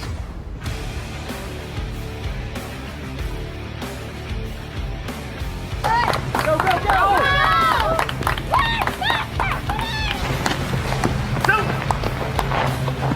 When we want to watch our highlights from last night's game, there's only one place we go: Heart of Ohio Sports. It's time for high school football on Heart of Ohio Sports.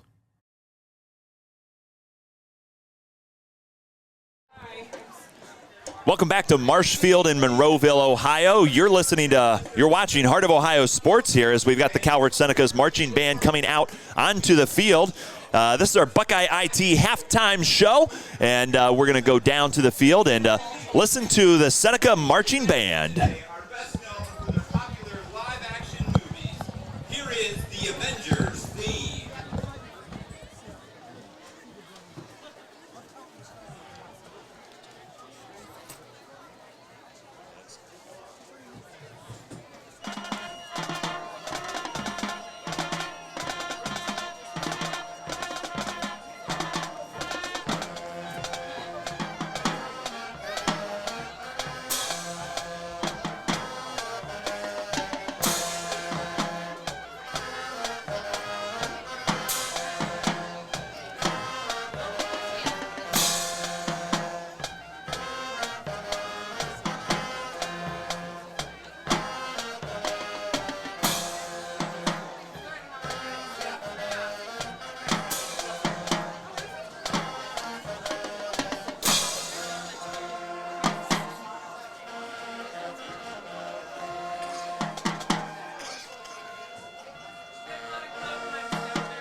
Next, we will travel through the gates of Jurassic Park. This classic 1993 movie was ahead of its time, and the special effects still hold up to today's standards. Composed by John Williams, this timeless soundtrack is still used and enjoyed by many to this day. Enjoy our rendition of Jurassic Park.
suspense thriller Jaws. Creating a fear in the ocean and many to this day, this movie played in theaters for quite some time, raking in over $9 million. No need to be afraid of any sharks tonight, because Superman is here to save our day. Our final is a combination of Jaws and Superman themes, perfectly wrapping up our movie theme night. Be careful of swimming out there, folks. Julie! You know, I stood up, I'm looking all over. I see Julie. Is Jean here? I don't believe she is. I haven't seen her. She'd probably be up here by us.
you do that?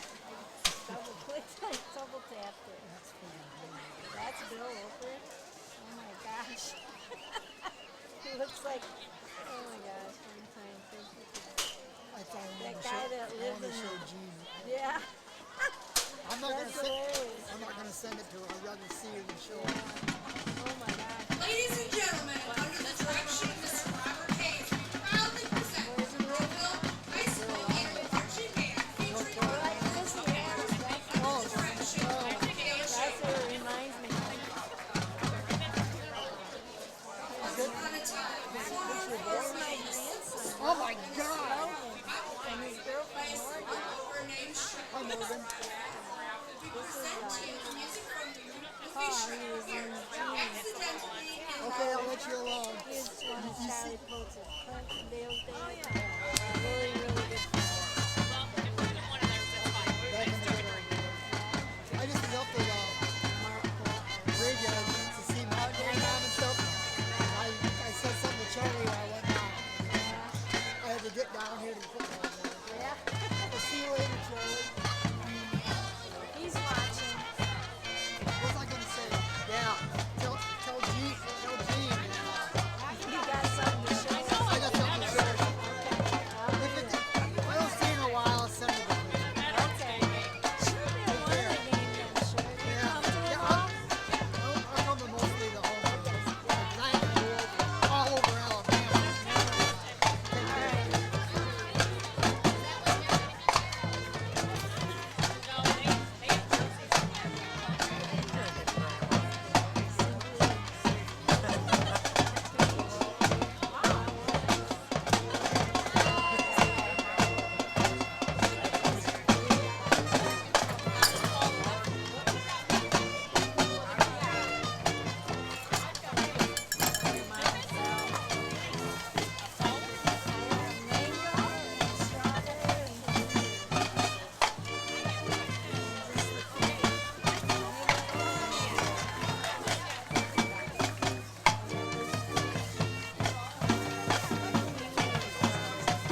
You're watching our halftime show presented by Buckeye IT. Of course, the Monroeville Eagles marching band out there on the field. Before that, you had the Calvert Seneca's marching band entertaining the entire stadium here. We're at halftime. It's 21-7. Calvert leads Monroeville here from Marsh Stadium. You're watching Heart of Ohio Sports. Take a short break. Be right back. We're going to cover all of tonight's action. Take a look at, preview some of the scores from the area, and see what we can come up with for the second half of football. Keep it locked in. You're watching Heart of Ohio Sports.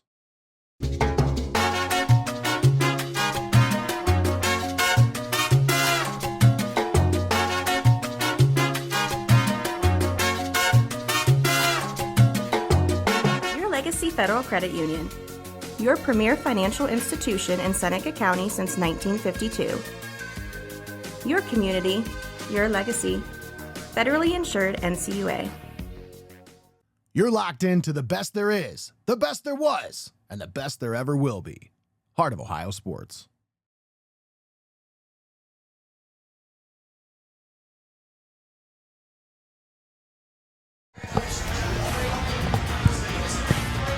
Welcome back. Heart of Ohio Sports here in Monroeville, Ohio. It's halftime.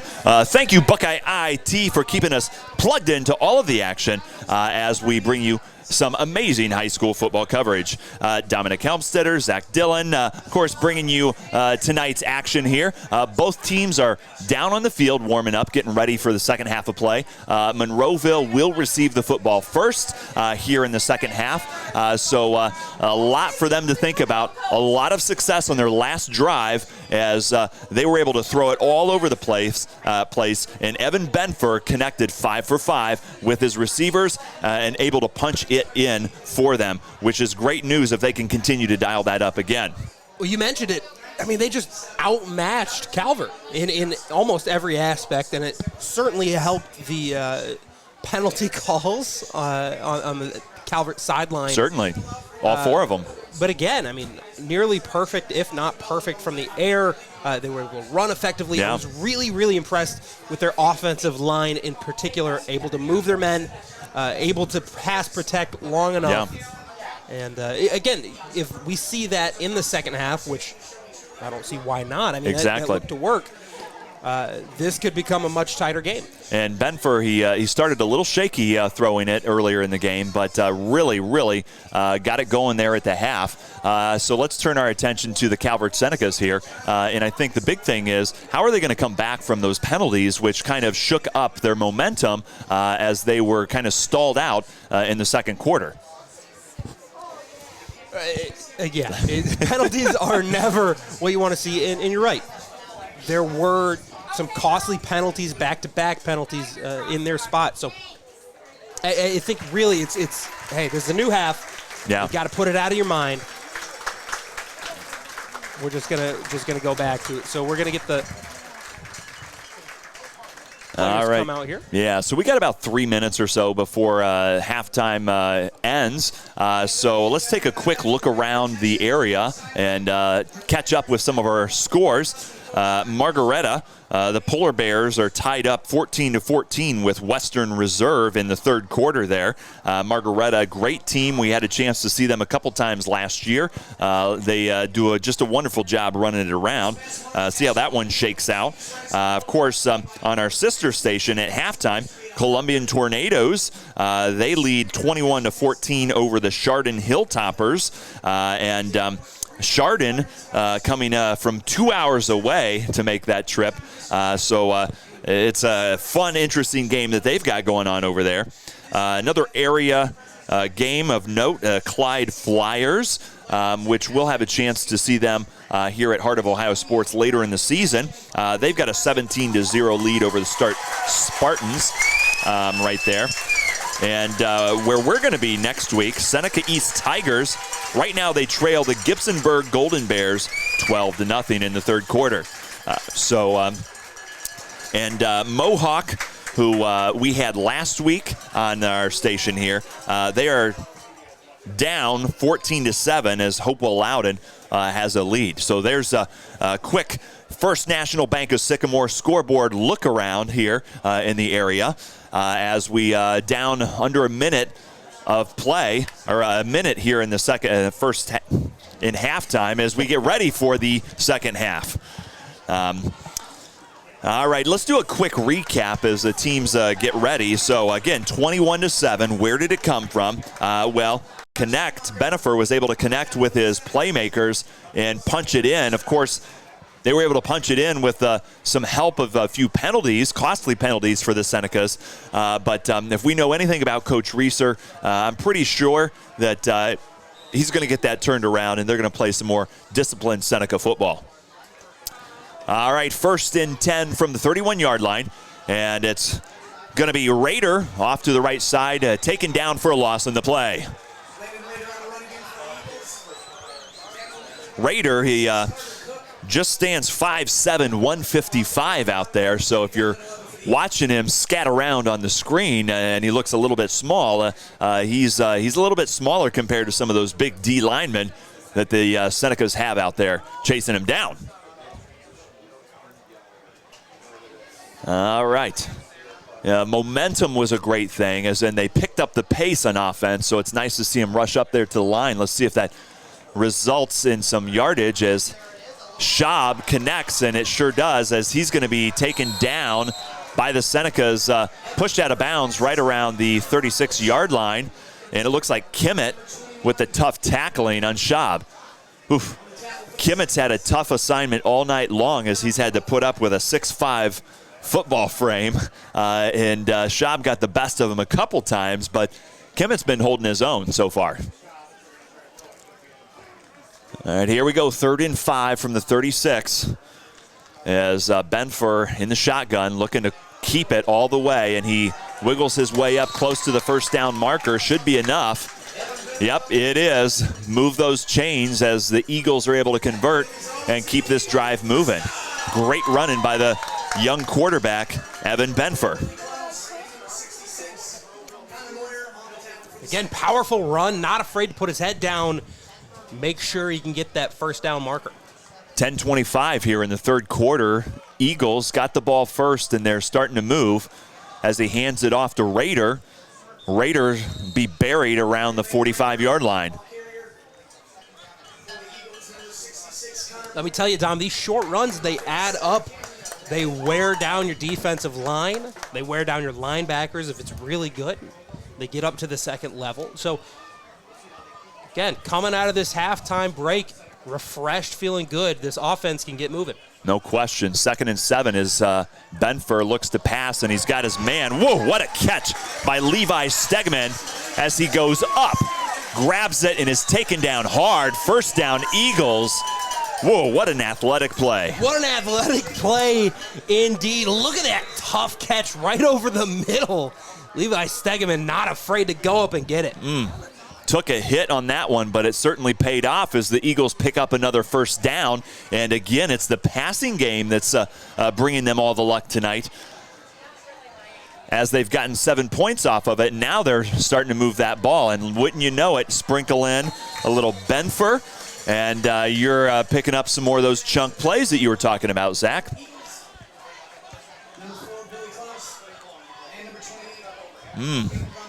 Coaches are doing an excellent job of calling plays here the last 2 drives for the Eagles, as everything that they're doing seems to be working, and they're pushing back on the Calvert Senecas and got them on their heels a little bit. 2nd and 6 from the 42-yard line, and it's going to be Rader who takes it off the left side as he powers his way forward, and it's going to be drugged down close to the first down marker. Let's see where the spot is. Yep, move those chains, Zach. Another first down for the Eagles. Listen to that crowd. And again, when you can get that extra push there, number 5, Blake Schaub. And Rader, he literally just wedged himself right behind one of his offensive linemen and just followed him all the way to the promised land for another first down. So here we go, 8:30, and the Raiders are up to the 37-yard line. And and it's going to be Schaub unable to bring it in. He got his hands on it, but not able to bring it in. So that'll bring up 2nd and 10 for the Eagles. Contact busted it loose. Yeah. Good job by the Senecas there to knock it away. Schumacher on this side of the field, the bottom part of the screen there. Schumacher, he's all over the place. He really is. Last year they had him playing some linebacker, and it's just the speed that gets to him, and that's something that really helps him out. So here we go, 2nd and 10. Low snap. Benfer holds on to it. He's got some space. Works his way up. Flag on the field as Benfer's being drugged down around the 25-yard line. And Seneca's, Schumacher's pointing at the Eagles side of the field, saying that it's on Monroeville. Hold on. Did I see cleat get flung 15 feet out there? I couldn't tell if it was a cleat or a mouthpiece. Well, let's take a look at this. Yeah, it's going to be on the offense, so it's coming back. There was something there. I don't know exactly what Get it was. the replay on the cleat throw. So one more time, right here at the bottom of your screen. Oh, there it goes. Just got away. So Monroeville picking up another penalty here. Their first of the half, their 8th of the evening so far tonight.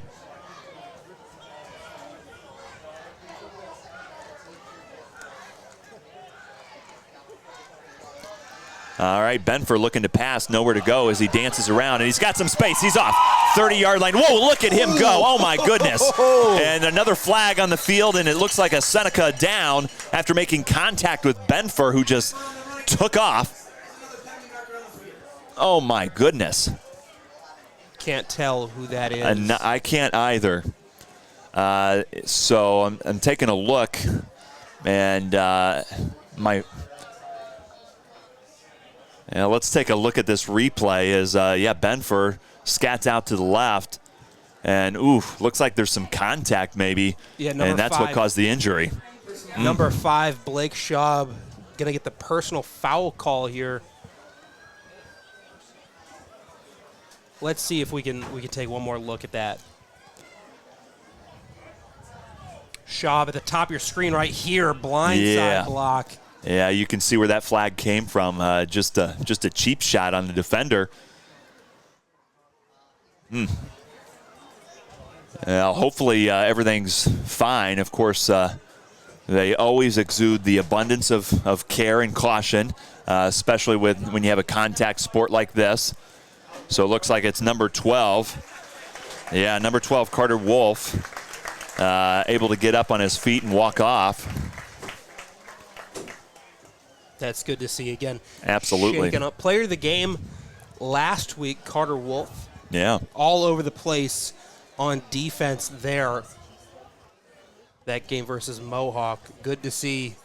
Take the water, give it a high five. So good to see that he's looking okay. Absolutely. And, of course, I'm sure they'll keep an eye on him before he goes out there. So with the penalty, Monroeville, another one there. It's going to be 2nd and 15 from the 43-yard line. So a huge run by Benfer is now negated, and they're going to have to start over here. Hopefully this is not going to be a momentum killer for them, as they've been able to move the ball pretty good so far on this drive. Here we go. Benfer off to the left side. He cuts through the defense, hit hard, though, and is going to be stopped right around the 35-yard line. Solid gain there for Benfer, and that's going to bring up 3rd and we'll call it 9 for the Eagles.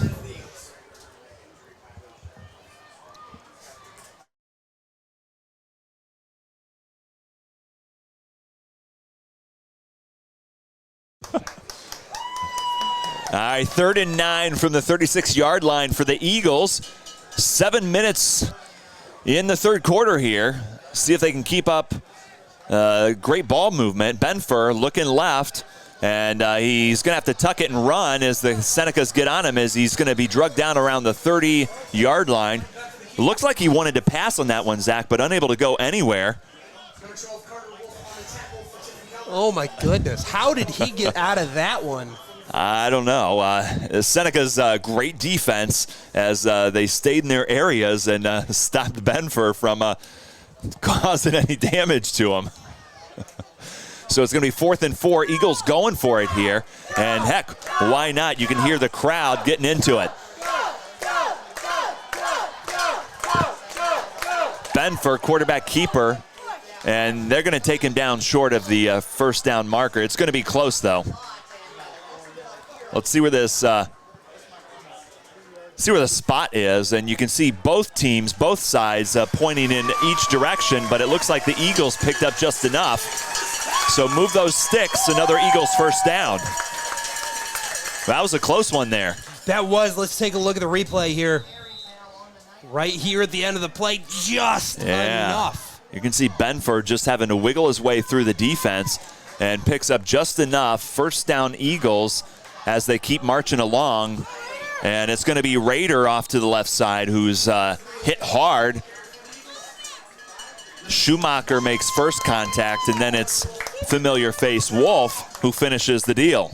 Yeah, good to see Wolf back out there. I was going to say, great job by Shoemaker coming out of the position, running downhill full speed, and able to trip up the runner. 2nd and 7 for the Eagles here. 5:30 in the third quarter. 21-7. Calvert over Monroeville so far tonight. And he's looking deep, and it's going to be Schaub. Did he get it? Flag on the field. Could be a touchdown here as Schaub is able to pick it out of the sky. It was caught. Great toe tap. Woo! They're right on the pylon. Fancy feet and strong hands on that one for Schaub. Let's take a look at the replay. Right now, it looks like it could be a touchdown pending this flag. And you can see just throws it up in the corner, and Schaub does a phenomenal job watching his feet and hanging on to the ball. Offensive pass interference is the call. And you could even see it on the replay there, Zach, as the defender went down right before Schaub made the catch. Watch him at the bottom of the screen here. And you can see defender just on the ground. Not sure what type of contact there was, but enough for the officials to call another penalty on Monroeville. Yeah, right there. Wow. I don't know. That didn't seem like a lot. Not at all. Raiders going to take the handoff, and it's going to pick up a few yards, but with the penalty from the pass interference in the end zone, 2nd and 25 now turns into like 3rd and 23. Are they going to say this is where the contact is? It looks like he's just trying to make a play on the football. I don't know if I agree with that one, Zach. There's been a lot of penalties tonight, and that might be the most questionable there. And it took points off the board for the Eagles. All right, 3rd and 23 from the 35-yard line. And you've got Benford looking to pass, pump fake. He's going to tuck it. He's running, and he's going to be hit right in the middle of the field. Another flag on the field here. And somebody should take those flags away from the officials. Taking a look at the replay. It might be on the Senecas. Eagles are clapping their hands, so I think they're going to call it on Romback there right at the end. Ackerman picked up the flag, and he's holding on to it.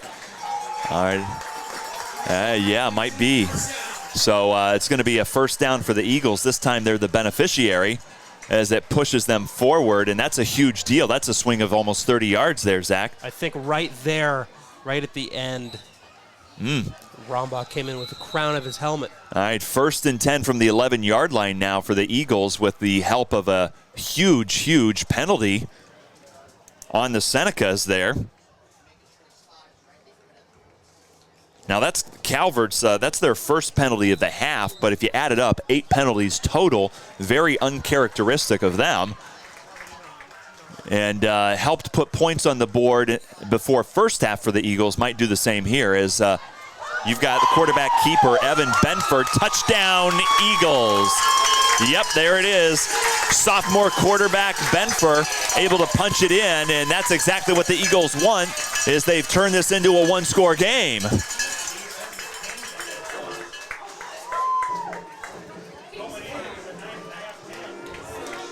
And theirs have resulted in points. PAT is up, and it's good. 21-14. The Eagles are making this a contest.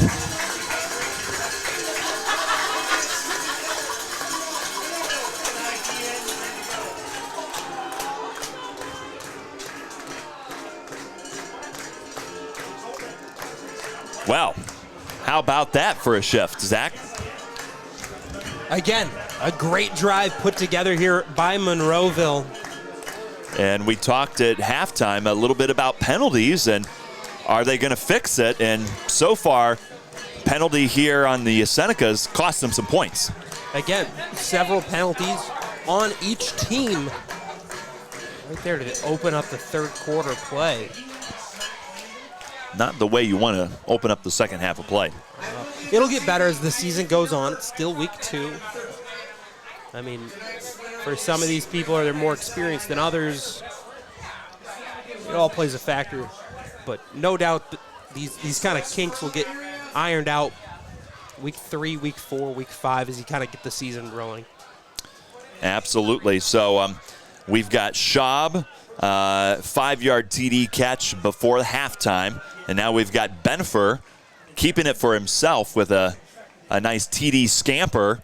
That's where your 14 points come from for the Eagles. And those last 2 possessions have helped shift the momentum a little bit, brought them within 7 points of the Senecas.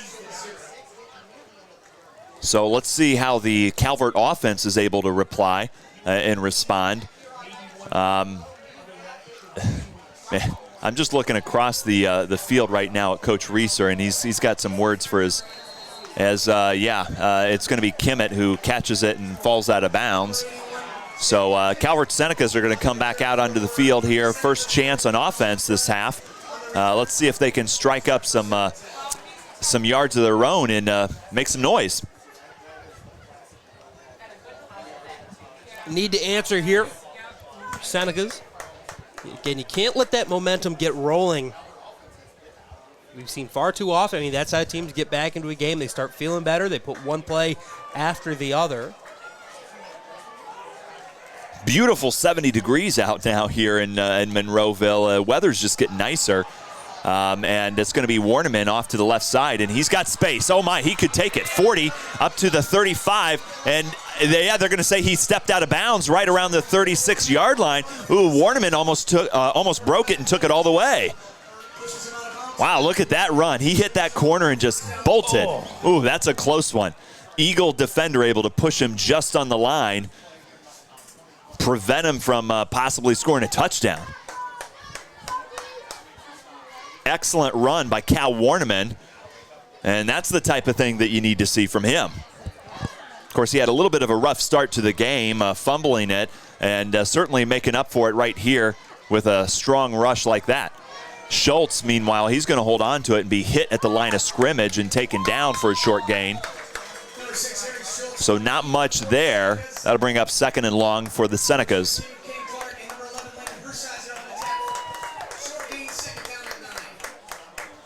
Hershiser came up to make the play. Yeah, Hershiser, two-way player for the Eagles. See him on offense, you see him on defense. Important player for Monroeville.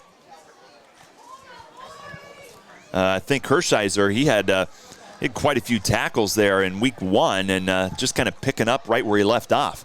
So here we go, 2nd and 9 from the 35, and Rumbach offsides. Ooh, sloppy game on both sides. Oh, they're going to say this is on the defense. Okay. Yeah, number 51, Bryson Dunlap. That's rough. First thing you look at on the film there is you're going to notice those. You're going to notice those 16 penalties show up for both sides. And Monroeville here, they've got 11 of their own. It's more than 16 now, but 11 of their own. And Schultz going deep. Looks like, Benfer just ran right across the screen. Almost knocked it away, but it was number 4, Billy Klaus, the intended receiver. Now look at that. Screen right here. Benfer, the free safety, just swiped right in front of the receiver and denied him access. So 3rd and 4 from the 40-yard line. Big down here for the Eagles as they'd like to stop the Senecas and give their offense another opportunity to put points on the board. Got Rumbach in motion, high snap, flag on the field. Yeah, Eagles are saying it's on Calvert, and yes, it is. Another penalty on the Senecas. What was third and manageable now becomes third and long. I don't know if you caught where that penalty came from. Yeah, it was the right side of the offensive line trying to get out to a head start. Not helping them at all. Yeah, the tight end, the right tackle, more so the right tackle, Ryan Smith. Well, let's see what they can do with an extra 5 yards as it's now 3rd and 9. Schultz looking to pass all the way, has some pressure, slings it out to Klaus, who's about 5 yards short, but he works his way up, and he might have gotten enough for a first down. Klaus, with that never quit attitude, makes all the difference, and yes, it is Billy Klaus picking up big first down yardage for Calvert.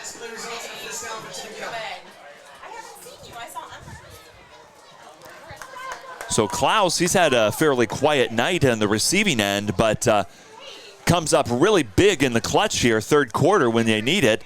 Converts for the Senecas, 1st and 10 from the 27-yard line as they're trying to put points up so they can respond to the Eagles.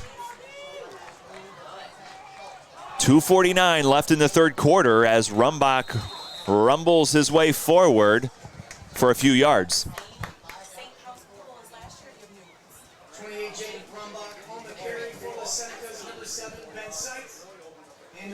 Again, picking up 3 yards at a time. Random thought here, Zach, as I just noticed the Eagles have glowing eyes on the scoreboard. I saw that too. It's a pretty cool touch right there. Well done, Monroeville. Very cool touch. Yeah, I like that. All right, 2:15 in the third quarter. Seneca's driving, 2nd and 7 as Warnerman takes it off to the left side, cuts it back to the middle, and ooh, he's going to be stopped just short of the goal line as he wanted that badly. Ooh, Warnerman, man, running like a possessed man. Look at this. Look at just the bend. He takes it out left, cuts it back in, and almost breaks it. Oh, man, so shoelace tackle. Just scoring there at the end. Wow. Warnerman is he's running hard here in the third quarter. All right, 1st and goal from the 2-yard line. Warnerman, the lone back in the backfield. Schultz, quarterback keeper, follows Warnerman. Reaches out. Is that enough? Nope, not enough. You're going to be just short, inches shy, as Schultz reached out and hoped to get it in.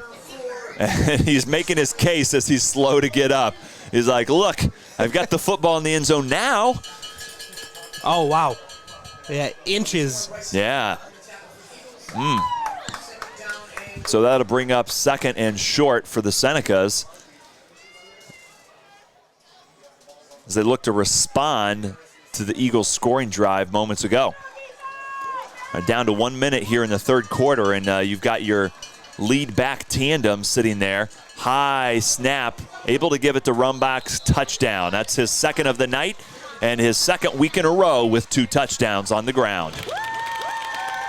Jacob Rumbach making a name for himself here his senior season, picking up some more touchdowns. Great job, aggressive football here in the red zone. Great push by the offensive line.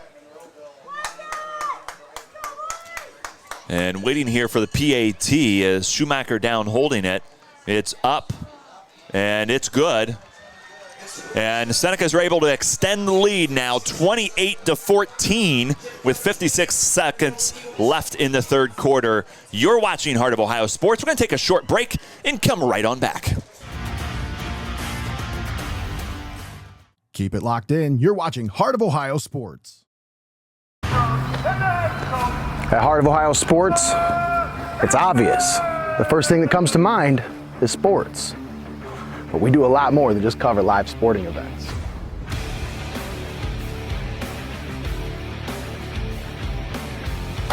Go, go, go!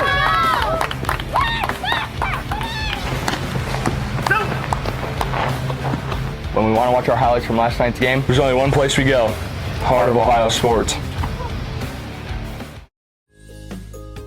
Little Hugo's is Tiffin's longest-running ice cream store, in operation since 1949. A local family-owned business, you know them because of those famous shredded chicken sandwiches and their delicious fresh lemon slushes. Stop by today and take advantage of their convenient drive-thru, where you're sure to find something for the whole family to enjoy at Little Hugo's on West Market Street in Tiffin. It's time for high school football on Heart of Ohio Sports. All right, welcome back to Marsh Field as the Calvert Senecas are set to kick it back to the Eagles. But it was Jacob Rumbach moments ago punching in his second touchdown run of the night to help extend the lead 28-14. All right, here we go. Rader, who's going to take it out and be taken down inside the 25-yard line. And we're going to see a little bit more of the Eagles offense here, who has been hot of late. Their last two drives have netted them TDs.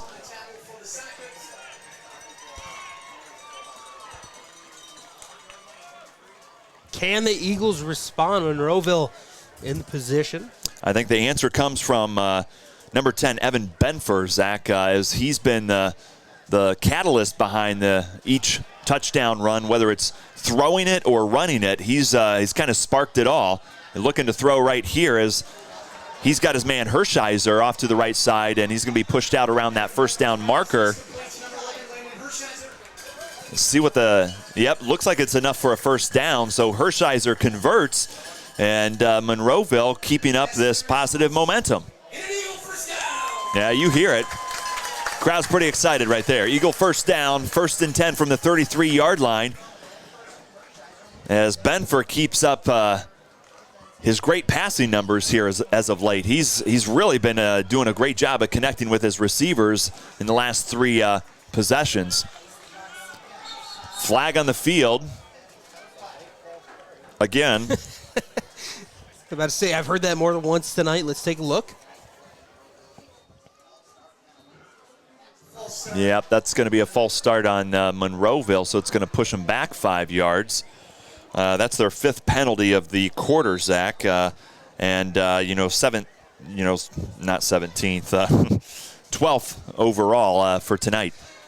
We have another quarter left to play, so that might be totally out of reach. Both teams had 7 penalties in the first half. Right now, Monroeville has 5 penalties to Calvert's 2. Benfer rolling to his left, got his man, and it's going to be Schaub who takes it out of bounds and makes up for it. That should be enough for a first down. Yeah, yep, move those sticks.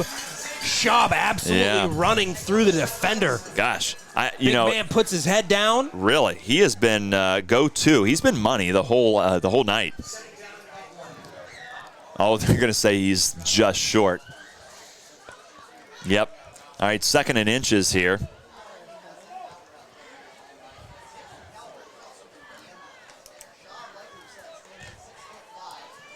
Yeah, so you got Schumacher here playing Schaub, and Schumacher, he's a little bit shorter in stature there, 5'11".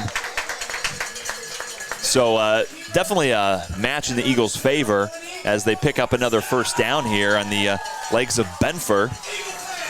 But they've just been picking on these short Calvert defensive backs all night with Schaub, and then they sprinkle in a little Hershiser, and we've got a nice little 1-2 combo going. EAGLES. The Eagles are driving. Zach, I thought I'd never say this, but fly, Eagles, fly, because they're really doing some good work so far tonight. Benfer takes it right up the middle and picks up a few yards along the way. That'll bring up 2nd and long. We're going to go to the third quarter, and how they respond on the other side of it is going to determine this game. So at the end of the third quarter here in Monroeville, Calvert Senecas lead 28-14 over the hometown team. You're watching Heart of Ohio Sports, and we got one more quarter coming for you here. 4th quarter, so get those hands up, and we'll see you back here in about 30 seconds or so as we take a look at our sponsors.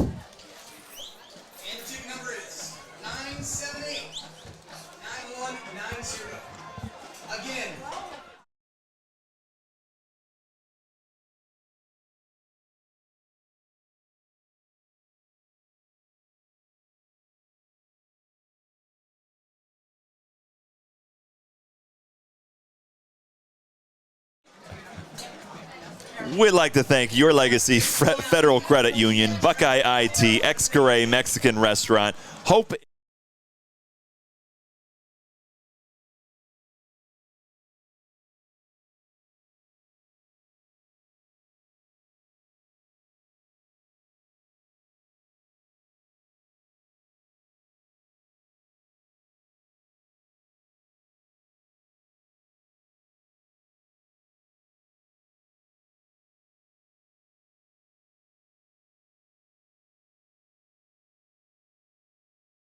The incredible sports station that we are. All right, fourth quarter time here from Marsh Stadium as the Eagles power their way forward, and they've got a big third down coming here as they hope to keep the positive offensive movement going. Yeah, again, there's still time. You're only down 2 scores. You need to put the drive together here. All right, 3rd and 5 from the 45-yard line as they've already gone across midfield here. Big one for the Eagles. Hershiser in motion, and Benfer looking to pass. Pump fakes, tosses it. He's got Schaub again, and he's picking up huge yardage as he's drugged down around the 15-yard line. That's how you convert if you're the Eagles. And Schaub again with a huge grab. Oh my, check this out. On replay, that pump fake lethal gets the defense to bite. Schaub, again, big body guy. Yeah, right down the sideline. First down for the Eagles as they're now standing on the 11-yard line, and they're moving here. Oh, you can't see it here, but police officer has a giant whiteboard, and it says, cheer or go to jail. There we go. Do-it-all service here for Monroeville PD. And it's going to be Benfer right up the middle. Whoever gave him that sign is brilliant. I think it came from the student section. So I tried to get the video of it. That's smart thinking over there. All right, it's going to be a 2nd and 5 from the 6-yard line as the Eagles are looking to punch it in and put some more points on the board. We've got 10:20 left in the fourth quarter of play here, and Eagles are driving.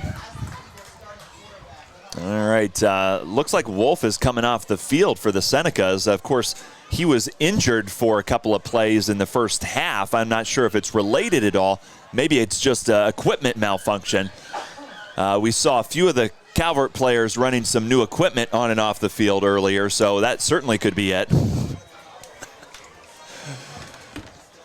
So here we go, 2nd and 5 for the Eagles as clock continues.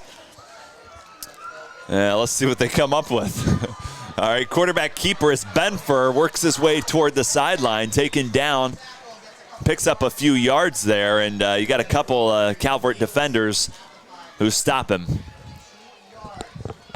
Team defense, 1 man to the football, 2, 3, 4, 5 guys. Team tackling, that's how it works here in Calvert, for Calvert there, and they've got to bind it all together there because right now it's 3rd and short as Eagles are knocking on the door, hoping to punch it in.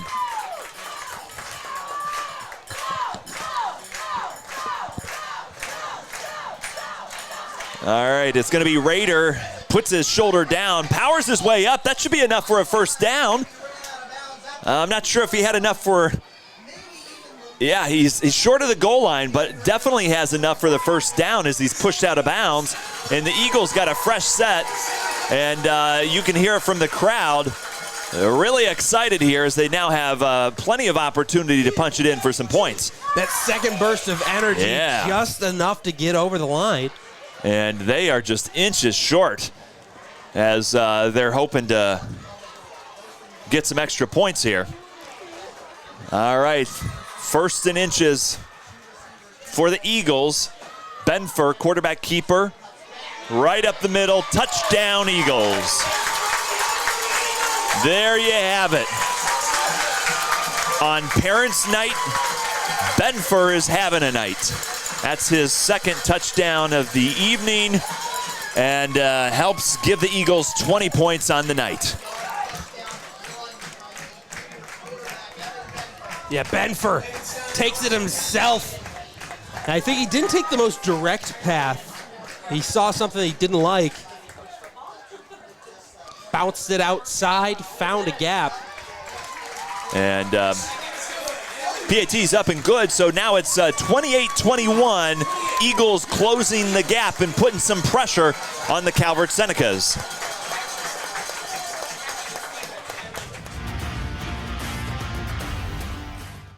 Don't go anywhere. You're watching Heart of Ohio Sports. Why go to Lee's Floor Covering in Tiffin? Because at Lee's Floor Covering, they know that selecting the right flooring for your home can be overwhelming. They make choosing the right items for your home simple. At Lee's Floor Covering, they have one of the largest selections of floor covering in Northwest Ohio, including Abbey Carpet and Floor. Stop in and see for yourself what everyone raves about at Lee's Floor Covering in Tiffin. Small business owners need somebody that can open the door to financing. And at First National Bank of Sycamore, we love opening the door for financing opportunities.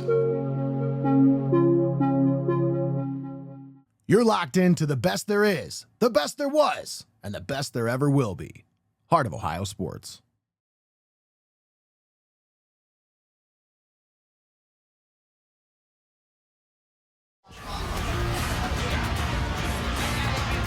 All right, welcome back to Monroeville as the Eagles just punched in another score, and it's 28-21 with 9:22 left in tonight's contest. Of course, you got to make sure that you stay tuned right here at Heart of Ohio Sports. We got our post-game show coming up for you. Your Legacy Federal Credit Union, making sure that we get all the details correct this time. And, of course, we've got to figure out who our player of the game is, and there's a lot of great candidates so far tonight. Yeah, Benfer, Schaub. Rumbach has got a couple TDs of his own so far tonight. Could go any way, any direction. So let's see what we've got as Rumbach receives the kick. Takes it up, 30, powering his way 35, taken down around the 36-yard line. Solid return for Rumbach, and now we'll get a chance to see the Senecas offense and figure out if they can respond. Look at how hard this dude runs. I mean, all of this 6'4" churning. I mean, I would not be surprised if this time next year he's still playing ball. No doubt, absolutely. Yeah, he's got an athletic future in his, coming his way. So no doubt, it's just a matter of where, I think. And I'm sure he's going to have a few schools taking a look. All right, 1st and 10 for the Senecas here as fourth quarter time, and this is where you use your lead backs as Warnament powers his way forward, and he's been running really hard himself here lately. As on the last drive when the Senecas put up a touchdown, it was Warnament who powered the way there for the touchdown that Rombach picked up, as Warnament picked up nearly 40 yards of rushing on that last drive. So they've got two deadly rushers in the backfield, and I'm sure they want to just grind down at this Eagles defense. All right, here we go. Schultz, he's going to hand it off. Warneman again just jumps over the pile and leads forward, and he kind of does a bear crawl, I think, trying to get a few extra, but that's going to bring up 3rd and short for the Senecas. I'd like to highlight Stegeman here. Right side of your screen, just missed the replay. He did a great job of beating his man on the outside, forcing that run to come back in up the gut to where the help is. Sealed the edge. All right, 3rd and 4 as Seneca's got a big one here. Eagles hoping to stop them and get the ball back as they trail by 7 points. Schultz dumps it off to Rumbach. Rumbach in the flat, hit hard, and there's a flag on the field as he's taken down at the line of scrimmage. Let's see what this flag is for.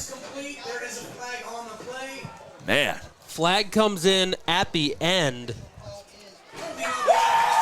And it's going to be on the Senecas if you didn't know from the crowd noise. So that's going to stop the Senecas, and let's see what they do. I think they're going to push them back, Zach. Are they declining it? Yeah, they're declining it, so that'll bring up 4th down. So bold move here for Coach Nestor on the Eagles here because Calvert, they've got a very potent offense. So 4th and 4. Let's see if this gamble pays off for the Eagles while declining that penalty. All right, 7:50 left in the football game here. And it's going to be a punt all the way for Calvert as they have a booming punt way back there as Benfer picks it up right around the 10-yard line, works his way forward to the 20, taken down around the 21-yard line. So we're going to see the Eagles offense again here, and good move for from the Eagles coach there, forcing the punt. A great stop and a great way to end this game. I mean, this drive, this really is where it gets exciting. And now this is, you look, the last 3 drives for the Eagles have been touchdowns. Of course, penalties have played into it, but they've been running it well. They've been throwing it well. And again, we can't say it enough. Evan Benfer, he's been at the heart of it all. All right, here we go. 23-yard line. See what kind of magic this young sophomore can come up with. Takes it himself right up the gut. Nice gain on first down. Taken down around the 30-yard line. Oof.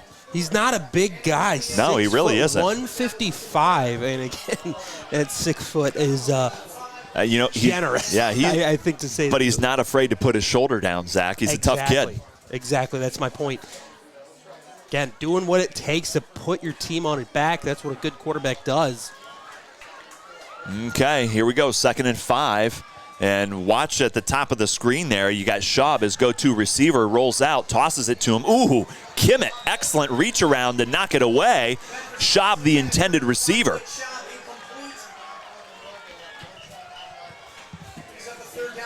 Perfect DB play. Yeah, you couldn't script it better. Played the ball. Mm-hmm. It was perfect. And no flag on the field. So that's also perfect.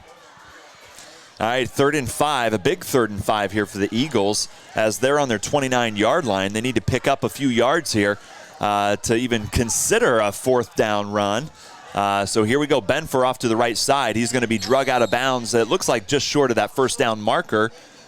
So let's see where they mark it. It's going to be awful close. I think he's about a yard short here. Maybe 2 yards. So they're just short of it, and it looks like the offense is still out on the field. Yeah, they're going for it. Yeah, they're going for it, Zach. They got their playmakers coming out. This Hershiser. Is an incredible spot to be in. Yeah, Hershiser, Stegeman, they came out. Hear the chants from the crowd, get them worked up. 4th and 2 from the 31-yard line for the Eagles. 6 minutes left in the football game, down 7 points. Benfer right up the middle. Whoa, look at that. Benfer 1st down. Whoa, look at that crease. Do we got a replay on that? Oh my goodness, he had plenty of room. He just hopped right through that. Look at this. Oh goodness, untouched until he hit the 2nd level. 1st down for the Eagles on a huge run by the sophomore quarterback. I mean, this is where playmakers are born. Gotta have it. Goes and gets it. Oh, boy. All right, official timeout here. I'm not sure what's going on here. Officials are going to have to get on the same page here as they're going to have a quick chat on the sideline. Let's take one more look at that run. Excellent run to convert here. Benfer just willing his team through there. Great blocking by the offensive line to give him a perfect crease to pick up that 1st down. I'm telling you, since the end of that last half, this whole game has been decided by that offensive line. They've been playing Eagles. And it's going to be Rader who takes it off to the right side, picks up a few. They're playing their heads off. They are. Man, this Eagles offense has been playing some tough football here in the 2nd half. Yeah, those 3rd quarter points really, and then the slingshot 14-point swing because they got the ball back, really giving them a lot of momentum.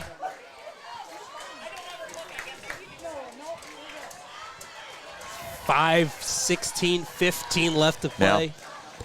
dewy grass out there, so keep an eye on that on those tight cuts. Benfer throws it, just behind Staub, and there is another flag. Kimmett unhappy with that, and I don't even want to look at Reeser because, it looks like Kimmett might have got an arm on him. Yep. I think that's where the official was. He saw Kimmett on the backside, and I think they called him for it. That's what happens when you throw behind players. They stop your route, or that's what happens when the ball's not thrown right at the wide receiver, right? They have body control. They know what they're doing. They can kind of play into that defender and say, it was his fault, right? Yeah. Yeah, and the Senecas, they actually had really good coverage, I thought, because they had two defenders merging in on him. If that ball is thrown at the perfect spot, I think it doesn't get called. Yeah, it's probably knocked away. Exactly. I totally agree. That's an excellent point. All right, with the penalty here, Eagles pick up a first down, so it's now 1st and 10 at the 40-yard line as they're across midfield. And they're looking for some points as Benfer holds on to it, and he runs his way forward for a nice little pickup there, and keeping the ball alive, keeping it moving. Yeah, this Eagles offense, they've really found a groove here. You just can't say it enough. And it's Benfer, toss it out to Staub. Yeah, I will say, this drive has taken such a long time. It really has. You need to capitalize. Yeah. You're taking 4 minutes off the clock, I think, from when they first had the ball. The real question is, do you go for 2 at the end of this if you can get it in, as it's going to be number 23, Connor Boris, running the football. And, he lost yardage on that one. Again, he tried to make something out of nothing, and it didn't work, Zach. Great job by the Senecas as they made him pay for it. He had the hole, tried to bounce it back outside. A missed blocking assignment by Blake Schaub up top. Again, if Schaub is able to see the safety coming down, maybe that run becomes something. Yeah. As it stands, it's 3rd and 8, no gain on the Boris run. We're now at 3:50 remaining in tonight's football game. And it's a close one. Benfer rolls to his left, pump fakes, runs. He's got his man. First down. First down for Hershiser as he's drugged to the ground inside the 30-yard line. And the Eagles move those chains again. Listen to those cowbells. Nothing better than the sound of bells and Friday night football. All right, 1st and 10 from the 26 for the Eagles, as Hershiser comes up with a huge conversion, and that's exactly what they needed. All right, here we go. Benfer keeps it up the middle, powers his way forward. We talked about his slight stature, but just amazed that Benfer puts his shoulder down and just knocks the defender back on his heels. That's some tough running by the quarterback there. 2nd and 7 here from the 24-yard line for the Eagles, as they're hoping to capitalize on what's been a lengthy and positive drive so far. Benfer rolling to his right, pump fakes, tucks it, keeps running. He just goes. Hit hard by 3 Calvert defenders. Oh my, what a hard hit. And he just hops right up. Oh man. Yeah, Kimmett is a little slow to get up. Warnament is down there, and of course there's a flag on the field. Yeah, Coach Nestor for the Eagles had a few words with the official. I'm not sure what those words were, but I'm sure they're not nice. We've got a Seneca down on the ground. Hard collision. 3 Senecas collided with Evan Benfer on the sideline there, right where the yellow flag is, near the first down marker. Not sure where the ball's going to be marked. Not sure who the penalty is on, but there is a Seneca on the ground. So both teams have gone to their sidelines.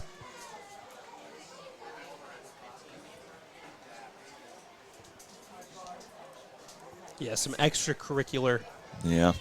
Looking around in the area, Margaretta Western Reserve tied at 36 in the 4th quarter. You've got Columbian and Chardon tied in the third quarter, 42-42, and it's Kimmett, the young player who is down, up on his feet, walking off the field right now. So a barn burner there in Tiffin, Ohio, with Columbian tying it up. Right now, Hopewell Loudon dominating Mohawk 32-7. Of course, we saw Mohawk on Heart of Ohio Sports last week, so that's an interesting one. And then we're going to have a chance to see Seneca East next week as they take on Monroeville. Seneca East lost to Gibsonburg 12-8. So that's a close one right there. We'll see Seneca East next week. Yeah.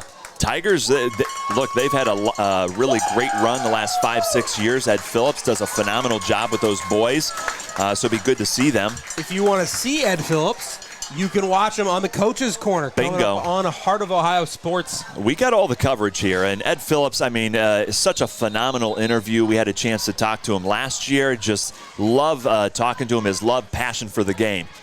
All right, nice toss out, and did he catch it? Yeah, it's Hershiser holds on to it.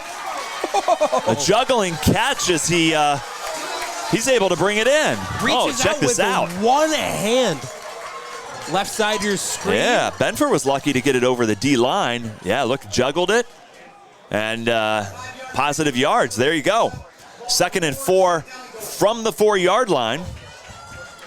28-21, 2 minutes to go. Oof. This drive has taken almost the entire quarter. Seneca's lead 28-21, of course, and their defense needs to come to play right now. Otherwise, they're gonna give it up. Benfer up the middle. He's going to be stopped short. 3rd and goal for the Eagles. 2-down territory all the way here. Exactly. There's no tomorrow if you can't score that touchdown. Calvert finds itself in another close game in back-to-back weeks. Last week, again, maybe a game-winning touchdown from Mohawk overturned by an offensive pass interference call. Right here, up a touchdown, but the Eagles are threatening. A minute 10 left in tonight's football game. Eagles, I don't think they're going to give the Senecas any sort of opportunity to do anything. Oh, timeout on the field.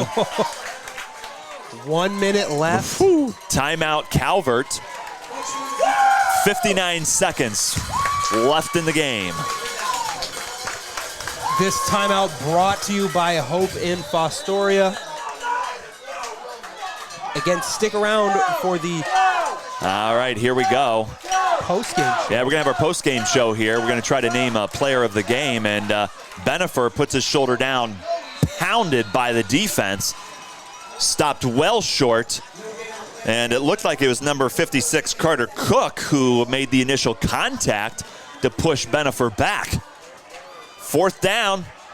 4 is up. Hey, this is the game right here, Zach. You're down 7 points. You've got 26, 25, 24 seconds left in tonight's contest. One play, what's it going to be?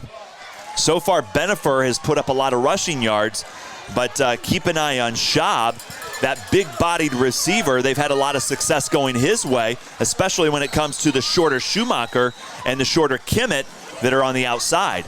All right, timeout on the field. Monroeville wants to think about it here, and why not? There's 9 seconds left in the ball game. All right, if you'll remember last time what they did when they were 4th and short all the way back here at the 35 or 40, they ran it up the middle. Yeah. They ran it right up the middle with Benfer. But they've done that the last 2 plays here, so what do you think they're dialing up? That's exactly what I'm saying. I would not be surprised if we see a action play bubbled out to the left side.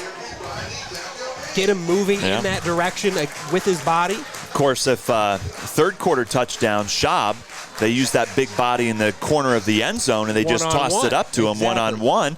That's also a solid option there. And, you know, they got that touchdown before half, picked up that momentum, got it back. Second half, put in a couple more touchdowns here, and this put them in this position. So crowd's on its feet, ladies and gentlemen. Nobody's sitting down. Myself included. I'm up. I'm ready. Yeah, I'm sitting down, but I don't know if I can stand for this. All right, 4th and goal, 9 seconds left in the game. The Eagles trail by 7 points. 2 receivers on the bottom of your screen. Here's the play that's going to define it for the Eagles tonight. Benifer and Rader in the backfield. Benifer's been the go-to rusher. Quarterback keeper all the way. Know what you do. Touchdown. Benifer, touchdown all the way. Just like you were saying, Zach. Not up the middle, but off to the right. Eagles score again. 1-point game here. And the crowd loves it. Now you got a big kick to make. It looks like the kicker is coming on. They're going to go for a tie game. Yeah, there's 6 seconds left in tonight's contest. So if you didn't think the last play was big, this one's even bigger. Yeah, and they're going to ice the kicker. Yep, no. Monroeville's calling the timeout. Maybe they're thinking about a 2-point conversion. Landon Stein. He's a returning letterman. Man, Benifer, 2 touchdowns in the 4th quarter, a touchdown in the 3rd quarter. He's got 21 points on his own, and then he threw for a touchdown in the 2nd quarter. I mean, this is a fantastic game. No question. Eagles, they were down early, got behind, but they have clawed their way back. And they've just been flying right into the end zone all night long. They weren't just down early. They were down 21-zip. Yeah. They've come all the way back. This is a huge decision right here. No doubt. If you're Coach Nestor, I mean, do you want to end it here? They've got their offense on the field, Zach. Oh, my goodness. They're going for it. They changed their mind. Eagles are going for it. So 6 seconds left. This is the game. They said, forget the kick. We want the win right here. Timeout, Calvert. Oh. Calvert calling the timeout after the Eagles bring their offense back out. And now this is the chess match. It's the chess match indeed. This is the chess match, right? Again, your coach, Reeser, you have to... All right, what are they going to do? They're going to run it? Are they going to go one-on-one in the back of the end zone like they did before? I think you have to keep the ball on the ground here if you're Coach Nestor. Oh, absolutely. And you're going for it, right? Look, you've had all the success in the world with Benifer, but if you're Calvert, you know that. He's accounted for all 4 of their touchdowns, 3 of them on the ground, the last 2 of them right up through the heart of your defense. So who are you going to count on? I think Jacob Rumbach's got to make a play here, Zach, because Calvert's clinging to that 1-point lead right now. And we can't underestimate up front the defensive line. If you keep it on the ground, it's going to be decided by the big guys in the trenches. They got to keep it clean, Whew. Man, wouldn't you just love to line up and no one's across from you? There's just no defense. Yeah. That would be great. I mean, it really would. Benifer would have a much easier run this way. So, all right, it's 2-point conversion time. I love this call and by Coach Nestor. Coach Nestor is going for the glory. As 6 seconds left in tonight's contest, and the Eagles trail by 1 point. 10 seconds on the play clock here. So you got, Benifer's going to run it all the way. Around the corner, and he's in. He's in.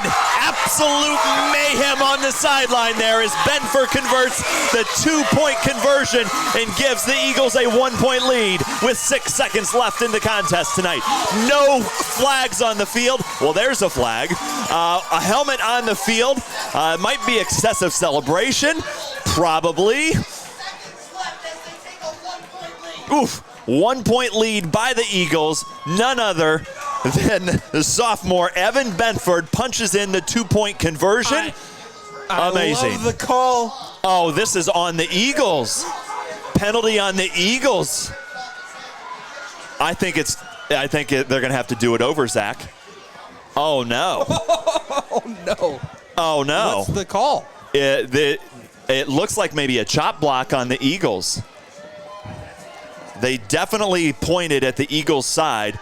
And the officials are having a conversation. This is a game-altering decision. It's a personal foul. Oh, okay. So this is going to be assessed afterwards. Points stand, correct?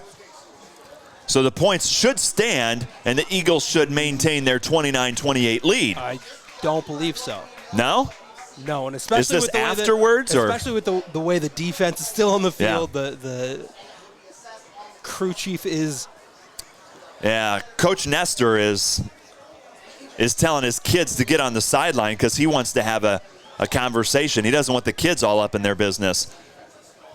Oh my So goodness. defense is on the field, like you said there, and Nestor is talking to the officials, all three of them, trying to figure out what's going on. What looked like a game-winning, possibly game-winning two-point conversion now might be taken away from Monroeville. So shades of last week. I was literally Calvert. thinking the same thing. Oh my goodness. Calvert had a play reversed in their favor last week.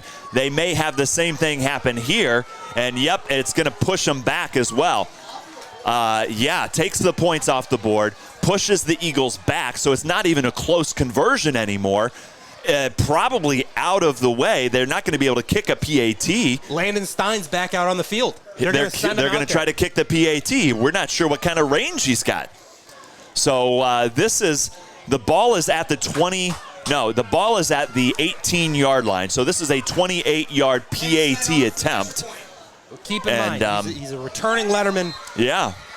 Kicker last year has got a good frame. All right, let's see. He's hit all of his kicks so far tonight. Let's see what they can do. PAT is up. It looks good from here. Is it? It's good. Tied football game. All right. How about that? How about that? So the two-point conversion is taken away by a penalty. And they're able to kick a 28-yard PAT to tie it. And there's 6 seconds left. How many penalties does this team have tonight? So Monroeville, that was their 6th penalty of the half. And it is their 13th penalty of the night. Calvert, they've got 7 penalties in the first half, another 4 the second half. So there's been a lot of penalties so far tonight. Too many to count. So wouldn't you know it, the one consistent thing that we've mentioned all night long, the penalties, turns us in from a game-winning drive now to a game-tying drive. How about that, ladies and gentlemen? 28-28, all tied up here at Marshfield on Parents' Night.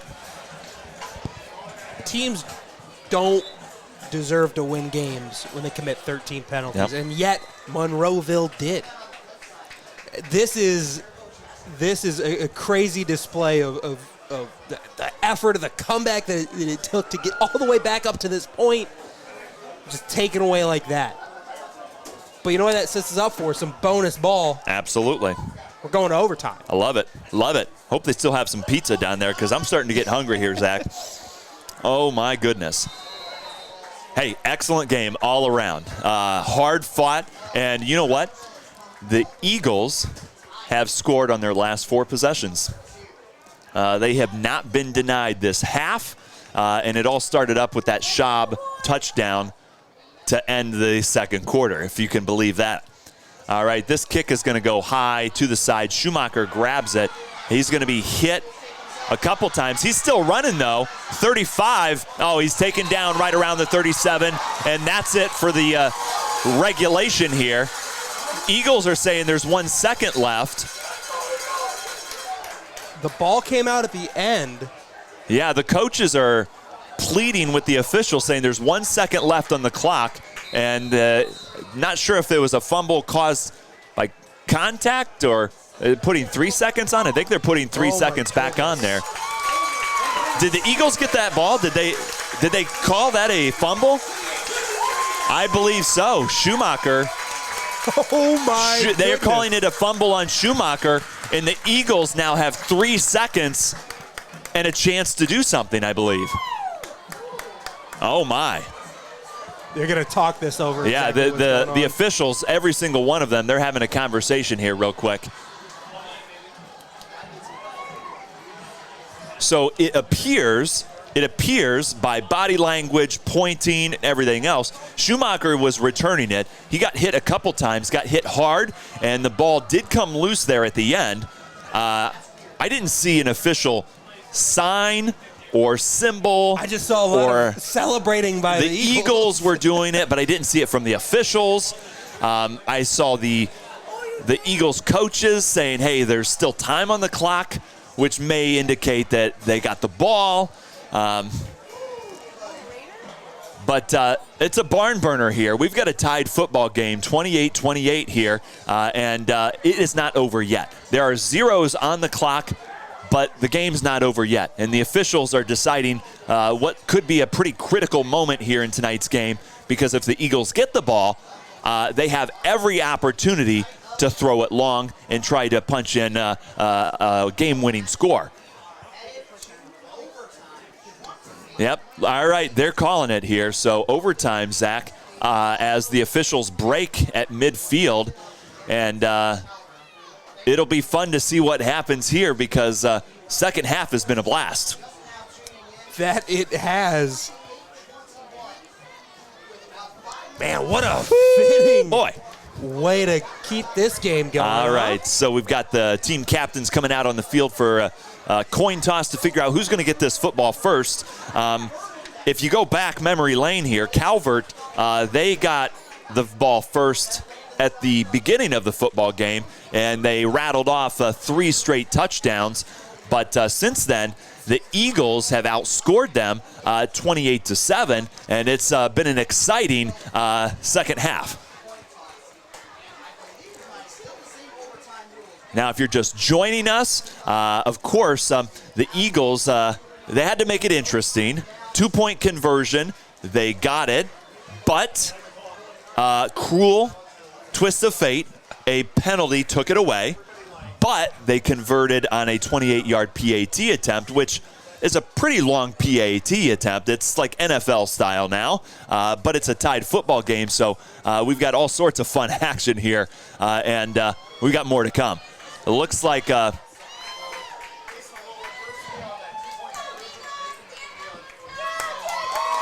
Eagles are getting it.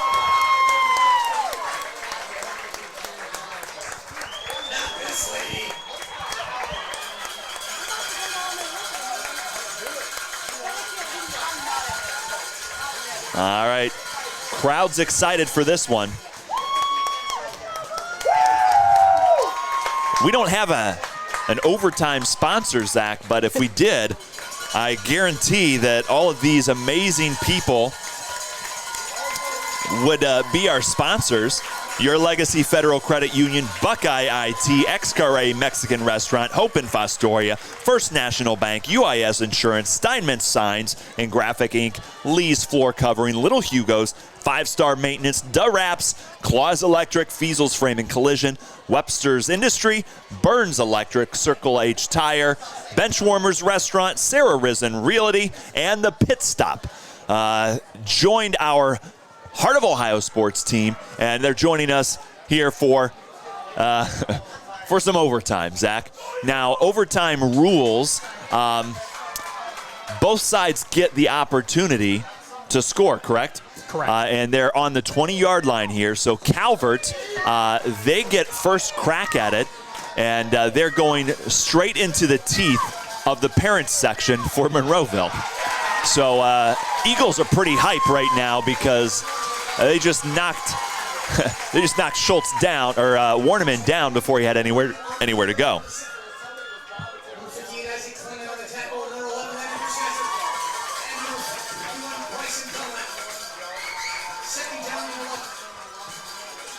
That Tiffin Columbian versus Chardon game is crazy too. 50-49 the score with 21 seconds remaining. Boy, Over barn burner, 2nd and 11. Up. All right, Schultz looking to pass it, throwing it deep, knocked away by Blake Schaub. And there's a flag on the field. Looks like it might be Wolf down on the ground. Oh, fans are not happy. I think it's number 12, Wolf, who was in the center of that action. Seneca down on the ground.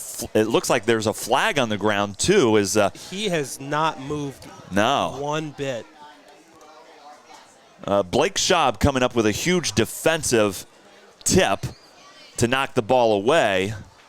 Officials are conferring in the middle, so we'll kind of see what what comes out of all of this. Hopefully the young man's okay. He's been knocked around a little bit tonight, Zach, as he's been in and out of the lineup a few times, and like you said, he has not moved much at all after this last play. And we'll step aside here. All right, we'll take a moment, and we'll be right back and try to get some updates for you.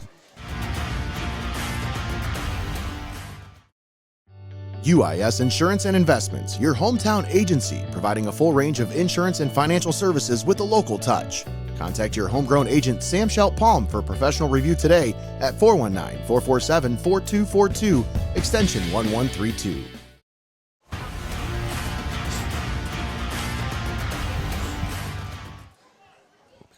All right, we're back here at Marsh Stadium. It's overtime in Monroeville. We're tied up 28-28. Calvert Seneca's getting the first crack at overtime as their offense is out on the field. Moments ago, the Eagles had a huge defensive play, knocked the ball away. However, they're saying there was a penalty on the field, so the Calvert Senecas get a fresh set of downs. The player that was down for the Senecas was Wolf. Carter Wolf was able to get up on his own feet and walk to the sideline, so that's great news for all the parties involved. Meanwhile, the Eagles are able to wrestle down the Senecas again here and a loss in the play.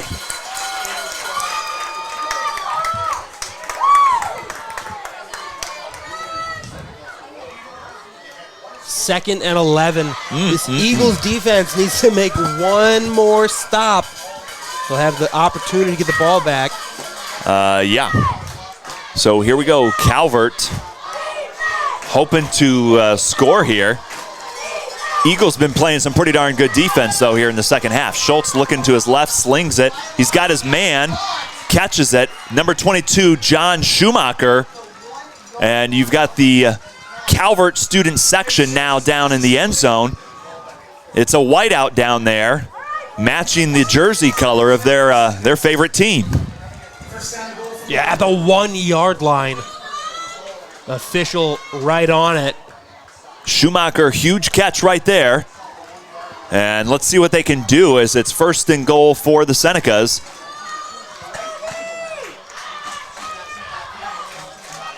And Warnament takes it right up the middle, and he's going to be just short. Wow. Yeah, wow.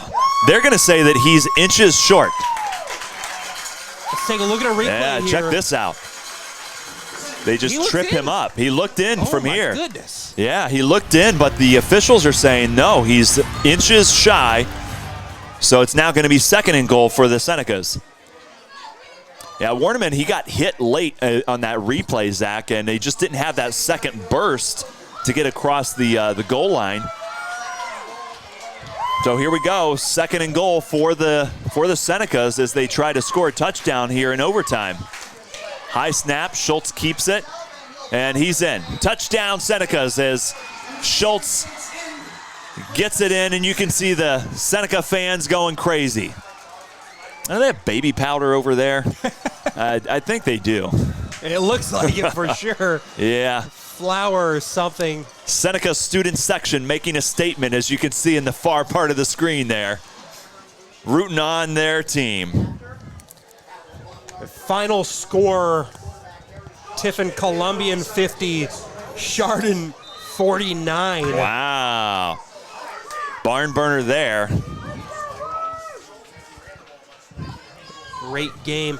Great games here, too. Absolutely. A PAT is up, and it is good. So the Senecas punch in the touchdown in the legs of Harry Schultz, get that PAT, and reclaim a 7-point lead. Of course, the Eagles, they're going to get their opportunity to tie it up here. So football's not over just yet. All right, now they absolutely must have a touchdown, Zach. There's no no field goals in this, so 4-down territory all the way, and they'll get their shot at the 20-yard line. And I believe they've got to go to the opposite side of the field for it. They And you can see the Calvert Seneca student section running to the other side of the field, trying to play catch-up so that they're in the middle of the action. So 35-28, Calvert taking the lead after Harry Schultz punches in the overtime touchdown. And the crowd's a little bit quieter right now. Again, this is a pucker-up moment. They're keeping it on this side of the field. They've already put the ball down. I mean, everybody's running over there. And I thought so. I thought they kept it on the same side of the field. But legitimately, the entire Calvert football team went to the other side of the field. I just assumed they knew what they were doing. So did the Monroeville. So and did the Eagles went over there. The student section is still over there. Yeah, the student section's wondering where everybody's going. They don't want to run back. Yeah. Out of breath. Well, the Calvert student section's getting their work cut out because now they're running back over here to where they originally were. Of course, they're divided up a little bit. Maybe they had to restock on baby powder. All right, here we go. And it's going to be Benfer who takes it right up the middle, picks up positive yardage.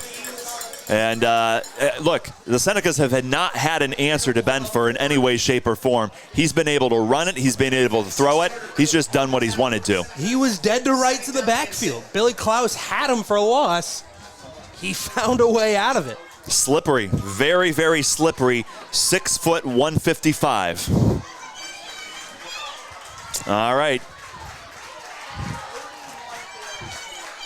35-28, Eagles trying to respond here as Rader takes it off to the left side, works his way back towards the middle, right around that first down marker. Pretty close right now.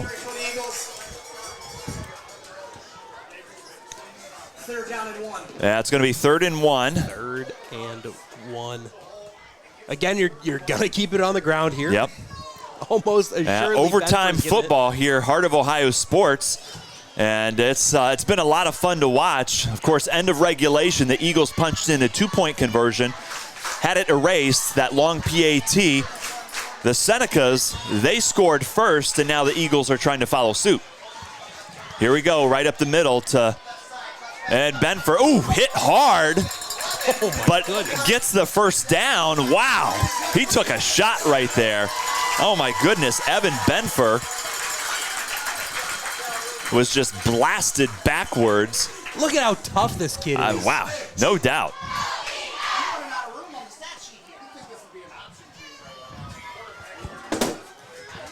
Yeah. We're on our feet here in the press box. Everybody is. Students everywhere, far and wide on their feet. Parents in the end zone here on Parents' Night. They're on their feet. And the Eagles are moving along, 1st and goal. And it's Rader right up the middle. Ooh, he is close. Oh, so close right there. About half a yard short on that power run. And Wood,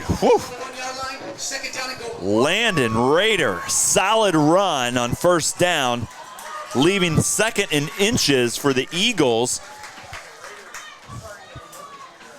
Rader had not been used too much tonight. He's been used sparingly because really it's been quarterback sneaks most of the time there. And Benfer's really done a great job. So those fresh legs are seeming to be really helpful. Benfer up the middle. And they're still pushing. Touchdown. Eagles get it. Everybody Landon. on their feet. Everybody cheering. Evan Benfer with another score. That's his 5th touchdown of the night. Now, 4 rushing, 1 passing. Evan Benfer's making a claim for player of the game, Zach. He certainly is. If you're Coach Nestor, are you going for it right here? They went for it before. Yeah. You wanted to earlier. You had it earlier. Yep, they're going for 2, Zach. They got the offense down there. Gut check time. It's gut check time as Benfer gets the 1-yard TD run. And here we are again, just like at the end of regulation, where they wanted to go for two. They got it then. Let's see if they can get it now. Benfer all the way, off to the left. Senecas are all over him. He's got nowhere to go. He's just running around. Oh, watch it. Benfer, he's got white jerseys everywhere. Flag on the field. It's no good. That might be the end of it. Benfer, nowhere to go.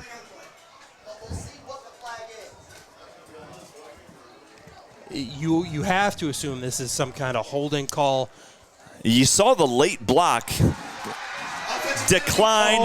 Offensive penalty declined. Game is over. The Calvert Senecas are going to hold on 35-34. They pull another rabbit out of the hat, pick up their second victory of the season.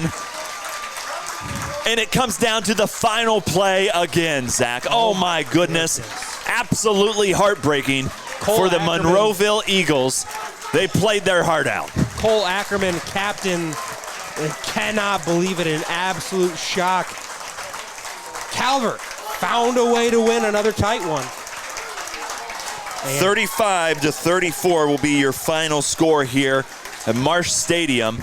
And the Eagles can hang their heads high because they played one heck of a football game, gave it everything they had, and they went for the win, and they just came up short.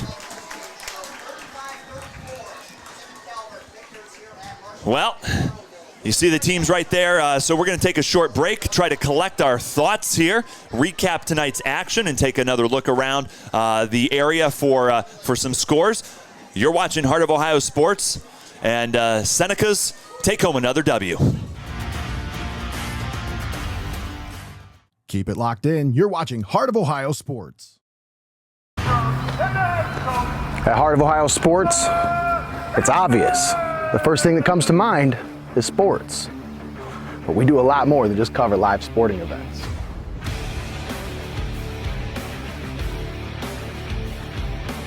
Go, go, go!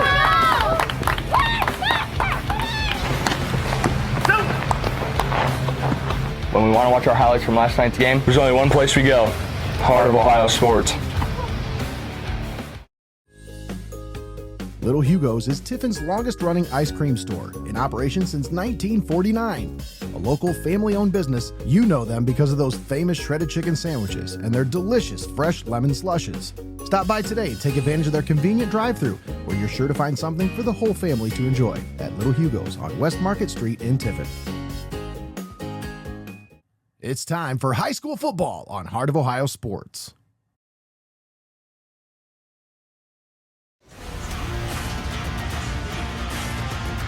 Welcome back.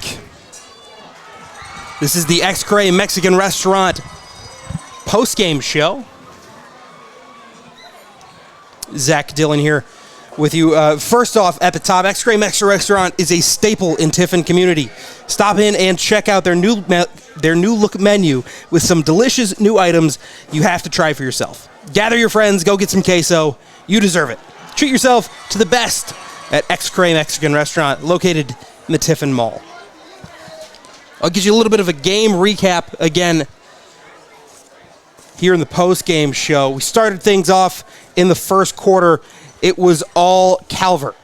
65-yard touchdown run from Jacob Rombach. A 14-yard touchdown catch from Wolf. And then Kimmett, an interception touchdown return. Things were up early, 21-0. We go to the second quarter.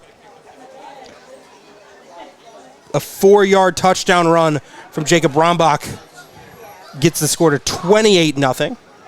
Then finally, Schaub puts the Eagles on the board right before half with a 5-yard touchdown catch.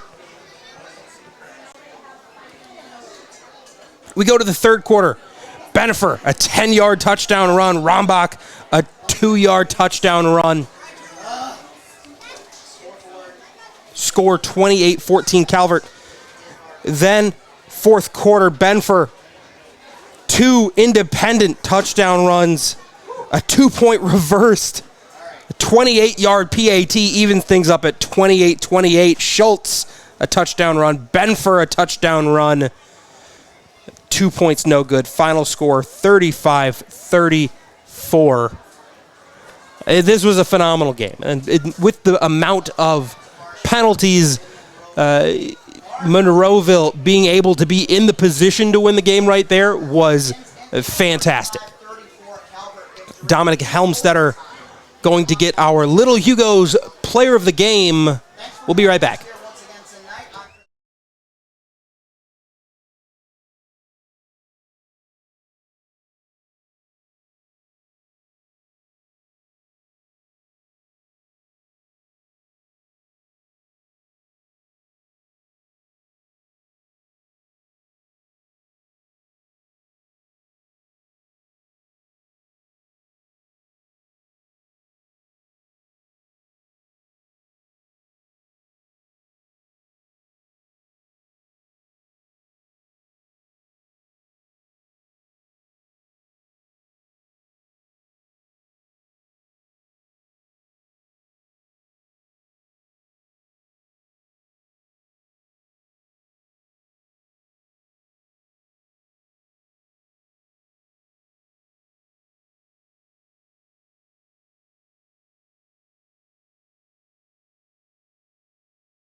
All right, you're watching Heart of Ohio Sports here. A barn burner in Monroeville as the Calvert Senecas survived 35-34 in an overtime thriller. And, of course, joined with me up here in the booth, we've got our player of the game, Jacob Rumbach. Congratulations. How's it feel? Feels great. Feels great to get a win. Oh, I bet so. So you had 2 weeks in a row these really close contests. What have you learned from it? What has the team learned from it? Never give up. I mean, these close games, I mean, it just comes down to heart and, I mean, I don't know. It's a little close for comfort, but it makes it fun. Yeah, absolutely. All right, so take us down there on the field. What did Coach Reeser say to you? Because I'm sure he's like, it hasn't been perfect, but we're still getting what we need to, which are the W's. Yeah. He said, enjoy the win, but we got lots to work on. Okay. Absolutely. We noticed a few penalties down there, but offensively, you were able to get another 2-touchdown game. Congratulations, and 4 on the year. Are you going to give us like a guess of how many you're going to have this year? Is it you're going to keep it up 2 every game? I mean, I don't really worry about touchdowns. I just hope for a win, really. Awesome. There it is. Team first. Well, you're our player of the game, and you get a Little Hugo's gift certificate there. So make sure you take your parents out and give them a little ice cream there because they came all the way out to Monroeville to support you there. Yes, sir. Awesome. Hey, thanks a lot. We really appreciate it. Congratulations on the big win. Thank you.